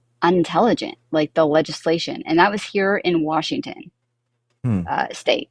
So, anyways, that's my 2 cents. Hmm. Yeah, Okay. I just don't think it's okay for a lot of that stuff, and especially picking those two things. And yeah, Yeah. All right. Well, thank you for that. Yeah, I think, you know, RFK is not the person to listen to. He's not an expert on in anything, and that he doesn't really cite any studies, and it's very wishy-washy. I think, yeah, I think it's tough. I mean, a lot of the American medical associations and those kind of things are probably better to talk to about that kind of stuff anyway, just because of I don't know why he chooses the path that he chooses and what he supports, because they're not supported by science. So it is washy. Like, he gets paid out. RFK gets paid currently from lawsuits, yeah, like by referrals, by referring people to anti-vax lawyers that then they sue pharmaceutical companies, and then he gets a kickback from those lawsuits. So it's so gross. yeah, so that I can. He still gets. Isn't that wild? He's still, as an HHS secretary, he's still getting paid out from suing pharmaceutical companies. Um, so It's actually wild. yeah, It's criminal, and we're like, oh well, that's America, mhm, I guess, right now. yeah, it Like is very it, tough. like even with the passing of the bill, um, you know, this is not a good, none of this, it was like a lose-lose situation, but now making healthcare expensive, Yeah, not only it's gonna hurt even food and SNAP benefits because they're still gonna try to go after it despite it because they're going after every single thing possible, and they just made it for the wealthy, uh, having easier access to like just hurt whoever they want, you know, yeah, like take advantage and exploit everyone. exactly. Yeah, it's It's awful. very disheartening. It's awful. I mean, we desperately need to revamp our entire healthcare system. Absolutely. Like, it just needs, and it's so sad, how many years, how many people have been hurt by just not doing what every other developed nation does, and single payer private provider. So Yeah, it's wild. It's wild to me, but it's not going to yeah, be something. I do think that maybe there's a chance that someone like a Democrat comes in, and with these new kind of like semi-king authoritarian powers that the president has, could enact something that's like, they just come in and say, yep, this is all going to change, and we're just going to allow Medicare to be every age. Maybe that'll be a path forward, but I don't yeah. know. Like that's what I wonder. Like it sucks because that would be like the easy solution, right? Out Hmm. of fear or whatever. But then we're doing exactly what they just did, you know? But Yeah, at but for some different point, like reasons. even, I think that yeah, that's the biggest thing. exactly. Yeah, And so it's like, well, maybe at this point it just has to make it okay because there's so much exploitation and people. Do you know who Scott Galloway is? yeah, Yeah. So I really do love that pivot, the podcast with Kara Swisher. yeah. I was just listening to But that one. Yeah, yeah, but Scott, like, oh my God, like he goes a little weird, oh yeah. like off. It's a little too. He says liberal, but it's like, nah, I don't know. At It's least definitely not Kara. leftist. At least Kara. Oh no, he's not. He's a capitalist, like Exactly. firm liberal. But he's Kara is the only one that actually pushes back. On the Raging Moderates podcast, like, it's nonsense, and they never push back. He never gets pushed back. So, but at least He Kara, like, doesn't. yeah, Picard gets pushed back on it. I think like he has interesting points. Like I do think like his book tour about like basically like in defense of men is kind of like interesting. I think that they're, legitimately it's like a conversation like worth having. But yeah, he's a little he brings up some interesting points at least, and he doesn't seem like malicious, say, or toxic. Yeah, he doesn't, but sometimes he kind of misses part of the point because Mhm. he's still part of that problem. Sure. Um, in that, like, and this hurts me to say this, right? Because Mhm. I do love him, but then he does these things, and you're like, God damn, you were so close, man. You know what I mean? But like uh he always, he says about the male loneliness epidemic, and he goes Mhm. on about like, oh, women, but he always frames it in a way like women will save them or whatever. And it's like, no, no, no, no. Men are responsible for making their own friendships. I mean, Sure. women do it. Women, it's not our jobs to save the man from himself or whatever. He just needs to be a better person. But Mhm. then in the, I don't know if you heard, like, I think it was like last week or right before the election, um about, or maybe it was the one right after, I don't know. Mom Donnie, he was Mhm. just like, went, Kara was like yelling at him like, Yeah, no, that you was the one just that I cut was. that crap off, right? Yeah, It that's the one was because so he was good. so he, she was he was joking around like we're communists now or something like that, and she was giving him a bad time, and then she was razzing him about that, and then he was like, no, yeah, it's I think I don't know. I mean, basically he was talking about how. And I don't think it's like red pill content as much as it's like a way. I mean, he's using data and the idea of like maybe they're like women are using the institutions that men historically did use, and Mhm. they're using the educational institutions a lot more, right? They men used to block women from being educated, for a reason, right? Because it's like it is the education is the path forward, and I tell my kids that I'm like the education will unlock your entire life.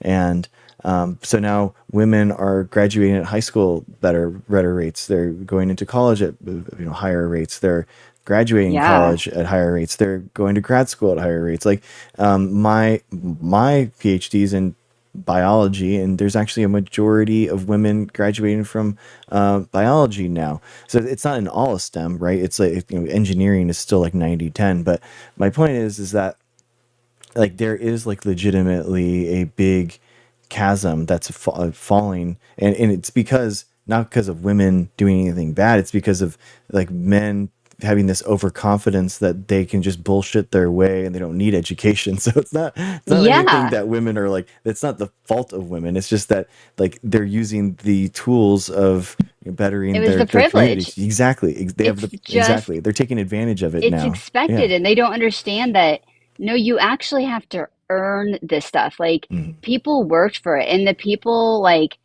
when it was just men dominating the field, I say like, you're not going to college, but you think, yeah, it's because it's a man, you know what I mean? Oh, man, man, man. But it's Mhm. like, well, even those men still had to earn it. Like, they Yeah. still went to the college, they still did the research or whatever. But now, like you said, they're just, the dropout rates, or they're just not even attempting to go to college, period. But like, part of the thing that Scott Galloway was like arguing was just kind of like, he was doing the grumpy old man boomer bit, Mhm. where it's like, oh, it's all the young people that voted for Mamdani, like, that's what got him in there. It's like, well, yeah, duh, because your people on, you guys are dying off, man. Yeah. And we're we're all the younger exploited one. And Scott is like, is he even, he's probably a billionaire at this point, or near, like, definitely Yeah. millionaire. He's got a lot of money. Oh yeah. And he's so privileged when he talks about it this way, like, oh, these young people all voted for this. It's like, yeah, dude, because you guys don't matter at this point. You know what I mean? You have ruined generations Yeah. to come, and this is why it's different. And my father-in-law loves to just do the, I've been around for all these presidents and all these years, and I'm older, so I'm wise. And he doesn't understand. And he's so mad that we don't follow and trust his wisdom.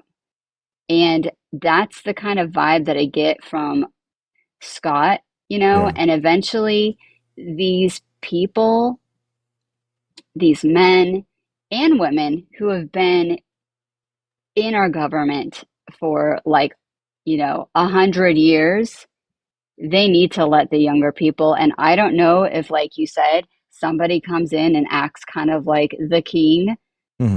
for like leftist ideals, but at some point when we're privatizing our water, our air, like our power and all this stuff, we've let it, like, even the monopolies on like cable and news and all this stuff that we used to like safeguard, um, we are in huge trouble. Yeah. We Oh yeah. I don't, like, at some point it's I don't know if the government can just be like, yeah, sorry, you own all this, but you can't own this anymore. We're taking it. Like, and that would be the only way to maybe bring back those interests and put it safeguard instead of out of all these rich billionaire companies owning everything. But at the end of the day, all these people exploiting us lower with this disinformation, Hmm. misinformation about viruses and medication and vaccines. You know what? They're also not masking and they're also not vaccinating, which means they're also just as susceptible to COVID clots and death and all that stuff too. So, I mean, their millions and billions is not going to save them from that.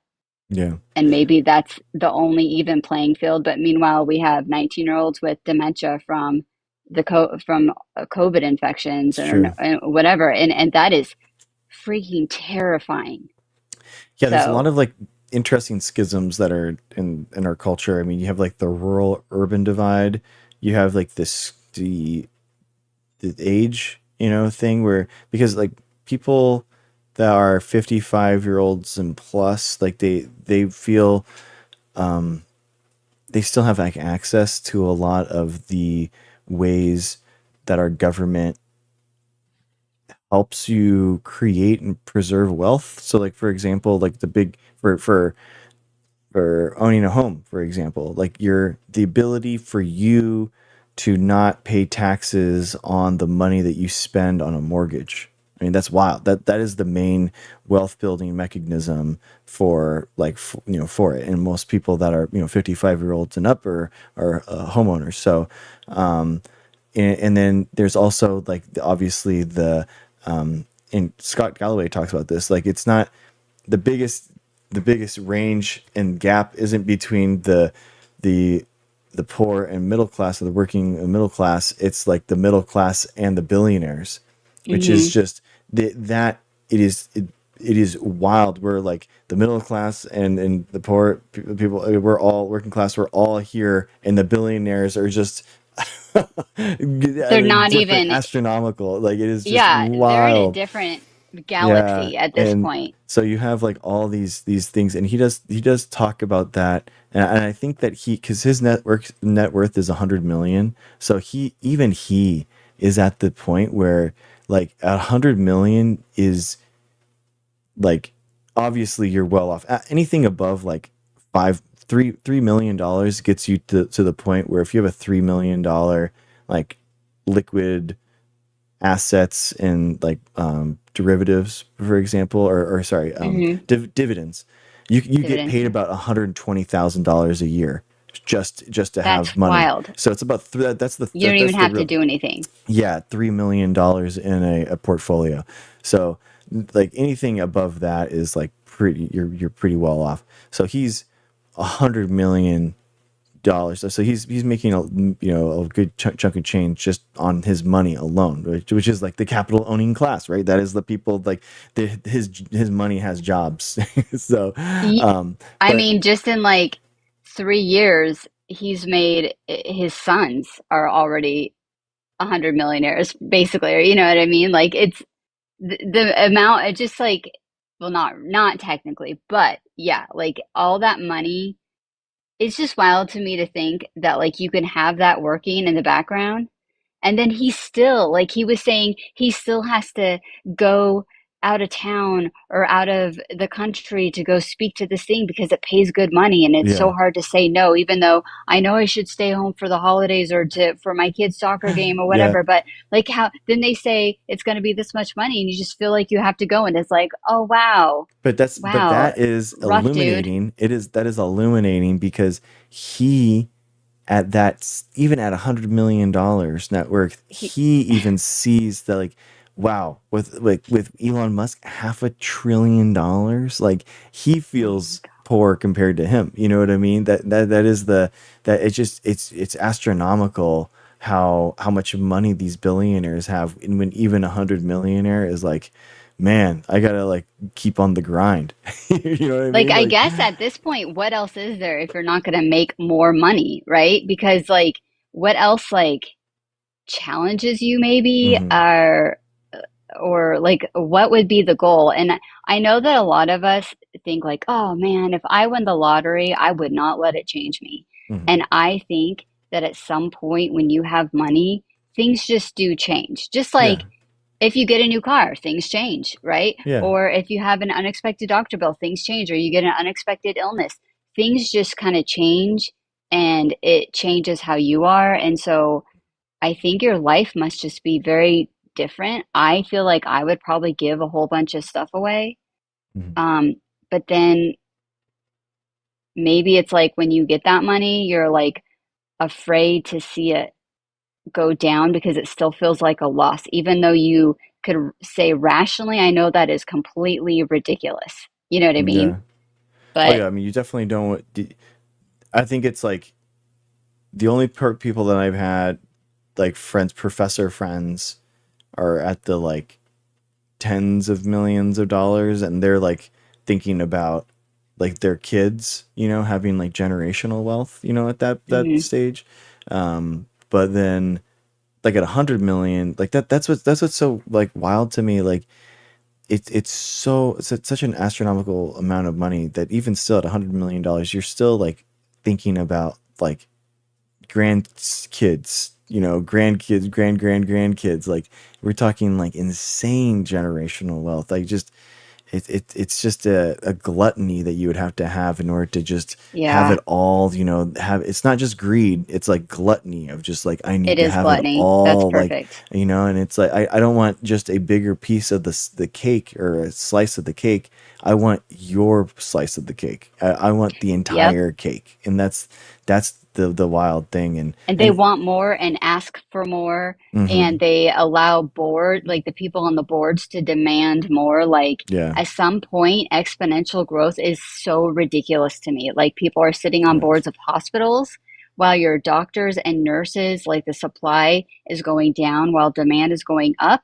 yeah, And you're their lives, I mean, they're also risking their lives. I mean, especially with all these pathogens yeah, hanging out and stuff. And yeah, like even even if every single person who said, okay, so like if every single person who just had $500 million, they could go and they could probably cover SNAP benefits and like um petition and go and talk to these governor or not governors but our state representatives and all this stuff to make sure, like, these are people who say that they're leftists and liberals. They could go and cover people's food oh yeah, and easily. lobby and change laws if they really wanted to. They have the power.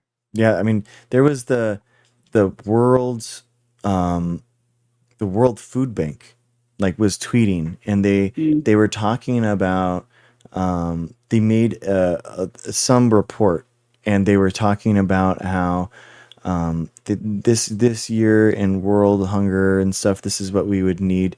And then Elon Musk out of nowhere came in, and yeah, it was like some world like food bank thing where it was like their whole mission was a world organization just to stop like world, like hunger, basically.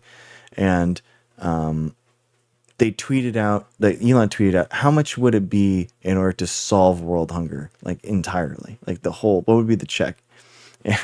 And they tweeted out, they're like, we are a legitimate, like, global, like NGO, that have, we don't normally we wouldn't normally respond to something like this. This is kind of like a half trolling Yeah. response, but we care so much about our mission that we just the chance that you could actually have this power to do this, we are going to give you a legitimate response. And they typed out like a 2-pager, like, this is how much it is, this is how much you would want to spend, this is what it is. And it was like $20 billion, and that was it. Like, it was just $20 billion to like solve world What? hunger. And Elon Musk said no, and then he spent $44 billion and bought Twitter like 6 months afterwards. So you're just like, Oh my, it's it's so crazy. They painful. have It's so so much. They have painful. so much money. It's like the idea that, like, we're the SNAP benefits are expiring. The government, the Trump administration, is saying no. We're not going to fund SNAP on purpose. Then the judges are saying no. You have to spend that. And then Yeah. on Friday, they were literally suing, like doing an appeal to try to stop the injunction by the judge, and then it went to the Supreme Court, and now they're fighting that again. And then now on Sunday they're trying to reverse any of the stopgap measures that the states are doing in order to stymie some of this, the SNAP benefits running out. So the Trump administration is literally trying to stop any aid. They're trying to sue to make sure that they don't have to spend that money, and they're trying to make it illegal that people actually did get some type of SNAP benefits. And you're just like, what? Like, Absolutely. what in what world? Like, it's just It's evil. It is pure evil. And like, I'm sorry, I thought these people had all these great big egos. If they mm-hmm. really want to be heroes, right? Yeah. They really want a legacy. Well, here it is.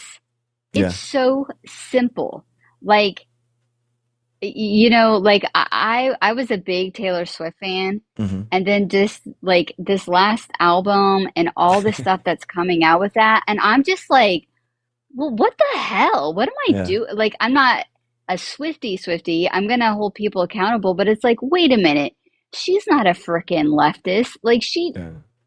all these people is just acts because their billions and billions of dollars need to be protected by government and laws. You know what I mean? Mm-hmm. And that's ultimately what they care about. They really don't care about helping the people that really need the help. Right. And like I thought like, oh, if I ever won the lottery, I would I had this like romantic idea in my head that I would just go to the hospital and say, I want to pay off bills. But you can't Yeah. because of HIPAA. You can't do that. That's wild. It's like, oh my gosh, okay, well, I'll do this. Nope, you can't do that either because that organization, there's laws and blah, blah, blah. You know what I mean? I Yeah. mean, there's also like if you gift to somebody, there's IRS lookbacks. There's like 5-year lookbacks. So it could prevent if you ever needed Medicaid or they did, it could prevent them from getting it or you getting it. I mean, it's just Yeah. there are things every step of the way, unless you have enough money to, well, I don't even know how they hide money. Honestly, I don't They don't get need it, but to. They don't need to. I mean, that is kind of like the thing. They don't need, like, Citizens United. We're kind of post Citizens United in the fact that, like, the billionaires don't need to hide money anymore. I mean, those are like super PACs are dark money groups, so that they don't have to mhm. disclose, like, that they gave money. But now Elon Musk just makes an LLC that's pro Trump and does his own thing that's out and about, and spends $300 million in order to do whatever he wants. Like, he's not limited by going through a super PAC anymore. I mean, the corruption isn't is one way, in the fact that, like, the politicians want to be the puppet they want to be the puppets of the billionaires. The politicians aren't asking anything of the billionaires. They want to be friends with them. They want the billionaires to be their Superman. And basically what people see, and this is the problem, is that a lot of people love these billionaires. That is, they fetishize the power that they have, and in their minds, like people, like us, are trying to kill Superman, and that's why they hate us. So it's like, well, in their minds, they want to befriend Superman and have Superman on their side, versus like not have Superman at all. Where's the fun in that? You know what I mean? Meanwhile, they're there to work for us. Like, and they're there to work for the betterment of the American people. Hmm. Uh, yeah, I don't really know. Um, I It's don't know tough. how we get out of this. Yeah, it's Like, tough. It's tough. It really has to be. And the thing is like, I don't know how politicians. Um, I mean,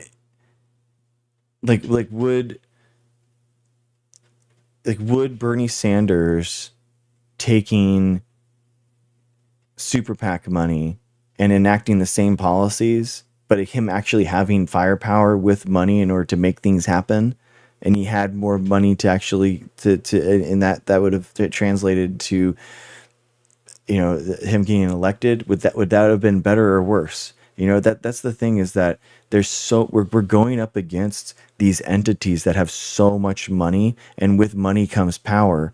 And I feel like sometimes, like, what we have to have money in order to do things. You know what I mean? That's the mhm. that's the hard part. Like, I don't know how we pay for the counter disinformation machinery, other than just boots on the ground, and like people just if that's the route that we go, then that's the route we go. But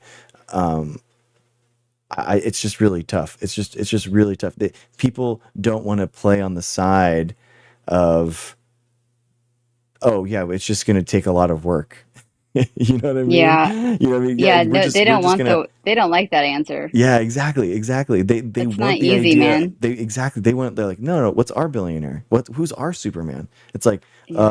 well, we don't have a Superman actually. We just got to do it all ourselves. And it's like, But isn't that what the whole system goal was, is to make us fantasize and want a savior so that the working class doesn't think too much about it or whatever. Like, we'll make it seem like it's so easy and we'll solve it for them. You know what mhm, I mean? Because we know better than they do. yeah, And that way it kind of makes us like, and we'll make them sick and we'll make them tired so they can't, give energy into thinking about this or fighting us on this. yeah, Do yeah, you know the answer to this? Like, for me, it's really easy to say, oh, well, lobbying is our problem, mhm. lobbyists. But I don't know. Like, is it like, well, 80% of lobbyists are evil in doing that, and then there's like a handful of good people trying to lobby the government too, or is just all lobbying evil and dirty money? I mean, we're lobbying right now. We're through action. Dr. Greg showed our Yeah. political actions. That is what it is. I mean, I'm literally thinking about like starting, the 501c4, so which would be literally a lobbying, organization, that so that we could have like some legitimacy around our name. It's like, it's tough. I mean, lobbying, if you're boiling it down to like lobbying as like people advocating for things, then it's like, how then we're always going to have those. Yeah. It's there's other things that are more pernicious. I feel like, but I don't think anything scales. Anything is even remotely, to the point of the billionaires. Like, again, like, we're talking about lobbying groups like spending tens of thousands of dollars, hundreds of thousands of dollars. Like, are you kidding? Like, who gives a shit? Like, you know what I mean? Like, Elon Musk is spending $300 million at the drop of a hat, and he's buying Twitter to make it a pro-Trump ad for $44 billion. Like, who's spending $45 billion as a lobbying group? You could take all the entire, you could take the net worth of all the senators, all the congressmen, all the lobbyists. You could put it all together, and it wouldn't even come close to what like Elon Musk spent in the 2024 election. So, So would you know, the solution be like, uh, uh, prevent, well, preventing corporations from donating or having caps I on mean, money. eventually, I mean, the whole goal would be eventually to have some type of tax. I mean, and actually, Scott Galloway talked about this, and it was interesting. An alternative minimum tax for anything above like a certain point. So, like above like $10 million a year, you just have an alternative minimum tax of like whatever it is, 40% or whatever. So any income that you would get above that amount, you could actually you could tax. And that was like this is why I actually like listening to Scott Galloway, because he does have that money and he does Yeah. think about how ways to like to stop this. And I'm like, oh, okay, I never thought about that mechanism before in order to stymie this stuff before. But billionaires existing is the problem. As MB said, I Yeah, totally yeah. agree. It's like billionaires shouldn't exist. It's an AOC says this. It's like it's a policy failure that they even exist in the first place. So at the Yeah. end of the day, it's about taking that money and that power and distributing it back to the people. But the problem is that when you take their money, you're taking their property, and if you take property from someone, they're thinking that's theft, and then they think that that's violence against them. So Yeah. now, hence we are in now in their mind a violent political revolution. So that I think that at the end of the day, I think that's what it's going to have to come down to. Like not the violent part, but like the ability for us to take like wealth from them, and because it can't be like this. I mean, we've had Rockefeller and all these other magnates before that where everything is concentrated, and we have to bust it up. We just have to. It's just not And it's going to sustainable. be a painful process, but I think for them, I think like it would be really nice for them to be like, you know what? You guys need a wake up call, like a reality check, because Hmm. they don't worry about anything that they don't, Exactly. I mean, like Trump saying basically what's a grocery store? Like he doesn't even Yeah. know really that's crazy to me. Yeah. Exactly. Like Yeah. I could not wrap my head around that. Bare necessity. We did updated all the action lists. We did the first one is Minnesota's the bioweapons. They're classifying everything that with mRNA technology as a bioweapon, which is insane.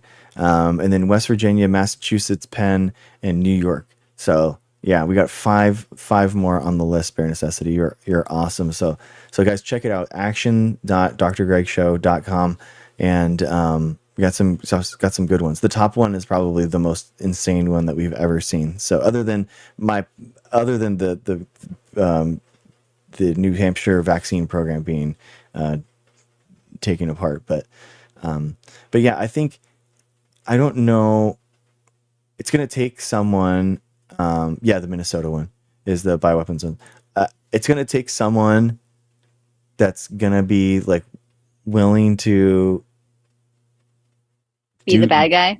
yeah, exactly. And the president, and it really is like the president and those type of things, and you have to like take those actions and confer it to direct, like we took $500 billion of Elon's money and we built this, and we're gonna put that name of that Democratic politician that did that on that thing, and that's gonna be known as that president's thing. Do you know what I mean? Like Yeah. like just how like Trump does a good job at like branding his stuff. Everything has his name on it, even though it's not his thing, right? He puts his name on everything. So in the same way that like Biden messed up, and we can actually use that as a really good example of this. Like Biden passed and didn't spend $400 billion in renewable and sustainable credits to build infrastructure, to build out energy systems. He didn't spend that money. So whatever we do, however we get the money, it has to be spent like immediately in order within years, because we know now that the next president could come through and just rip it all out. So we have to spend that money as soon as we get it in that presidency, and it has to be immediate, and it has to be like those construction projects have to go all night, and you have to put your name on everything so that they're not going to be able to to steal those credits, so it's a Did bit. did that not get spent because he was waiting to do it the right way, which is Yeah. like have Congress go through and decide on how it gets spent, and so Yeah. that gets tied up? Yeah, it's Dang. a lot of long term. It was a 10-year program, right? There are 10-year programs to spend for renewable and sustainable energy production, and infrastructure bills, and the infrastructure money was spent, but then they were, building out these programs, the things they, I mean, they used to, and they have historically taken a while to do, but they've also had in the United States, man, we've had, huge infrastructure construction, things, done, the highway program, bills, where they laid down all that highway down in a relatively short period of time. Big problem with that is that they trampled on a lot of like disadvantaged and minority communities when they were doing that, and it was, awful for a lot of those communities. But so we have to keep that in mind and not, do that awful things, but at the same time we got to spend that money. Like we have to spend that And money. imagine if, like, especially when he was proclaiming COVID over, Hmm. right? Like, what if that money had been taken and, again, just like the Chips and Science Act, like put into like putting clean air Hmm. into all the schools and the hospitals, and like that would have been, again, investing in American jobs, Yeah. uh, and also improving the lives of its citizens. And honestly, clean air it keeps us smart. You Yep. know what I mean? Like, these Yep. viruses are hurting our brains. So, Exactly. And a lot of that money was for, retrofitting insulation of, new windows, like that kind of stuff, where it makes like a big difference on older buildings, and, mhm. creating that's what the sustainable energy production about is, like, you're creating something that's like, you're not just, it's sustainable because these buildings have better insulation, and they can take and insulate heat better, or all that kind of stuff. So, other than trees, how do you make clean air? So we're talking about like filtering, filtration in, buildings. So, how you can, you basically can remove and suck out the air inside of a building, and you can, put it through HEPA filters and that kind of stuff in order to do it. Yeah, it makes a big difference, and it's so Huge important, by the way. difference. It makes such a big difference, by the way, that whenever Biden went from, like, whatever he went through, you should see the pictures of the air filtration systems that they put up wherever that he went in order to make sure that he didn't get COVID and stuff like that. Yeah, They like went, when he went to schools. yeah, they put up these massive suckers that would just like suck out all the air, and you could see, it's like, dude, that's what they were literally doing. I've had one of those filters made in my house after fire. Yeah, yeah, exactly. Yeah, Yeah. They say that, like, even if you live near a city or in a city, you should have these air purifiers in your house because it filters out so many things that really do harm you, harm your brain, yeah, all kinds of stuff. And then, like, HEPA filters, it's honestly, it's not that expensive. Like, yeah. there, it could have. I think the UK is putting it into Hmm. their schools because it cuts down. Like, children, we love them, but they are cesspools of like Yeah, germs and mutations of these viruses and stuff. And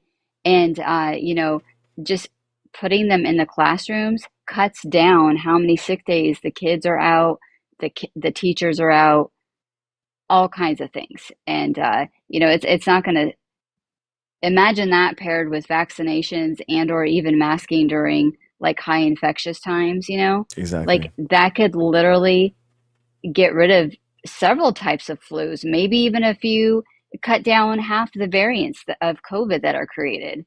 Uh, Yep.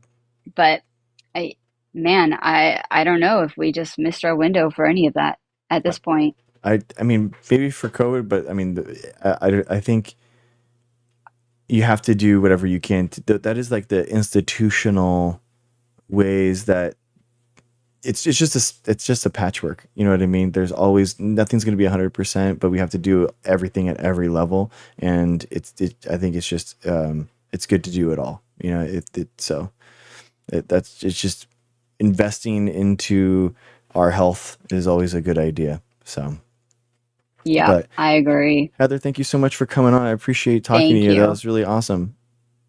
Thank you for having me. Yeah. Thanks. See you soon. Bye. All right, guys. It's 1 o'clock. I got to go to bed, but thank you guys so much. Always fun talking to you guys. I have an air purifier in each room at my home with pets. Nice. Why? Nice. Yeah. Yeah. It's very nice. Let's go through the shout outs real quick. You guys are awesome. Thank you so much for all the support. No, I didn't. Why? Now, I don't think that they hired for that position. They got my references, and they didn't wind up hiring anyone, I don't think. So thank you guys so much to the last super fan F-on. Thank you so much. Thank you to Noble, Sharon, and Helen, and MB, and Amber, Brionica, Cher, Ducray. Thank you to the top likers, Ashley, Noble, Sharon, Cher, Tess. Oh, thank you, MB. Thank you. Appreciate you. Thank you so much. Thank you, Helen. Thank you, Tess of the Ursh. Helen. NB again. Thank you so much. And user 8007. Thank you guys so much. I appreciate you. Oh no, why is it fake jobs? That's awful. All right, guys. Well, we have big news. We got five new states that we are targeting. 5 new bills. Actions.drgregshow.com. And check out the TikTok shop. I heard people love the TikTok shop. That's what everyone says. Everyone says that they love the TikTok shop. So, I gotta say, it's worth. Yes, get involved. Fight these bills. We can stop it, guys. We're gonna stop one. We stopped one already. We're gonna stop another one. Everyone says it exactly. And we'll do it again tomorrow. Thank you guys for being here. I appreciate you so much. Go, go, go, go, go. I hate when this doesn't work. It looks so weird. Okay, get out of here. Get out of here. Do your actions. Get it done. Love it. See ya. Bye. Thanks for coming. See you tomorrow. Bye. YouTube, Twitch. Thank you guys so much. Thank you.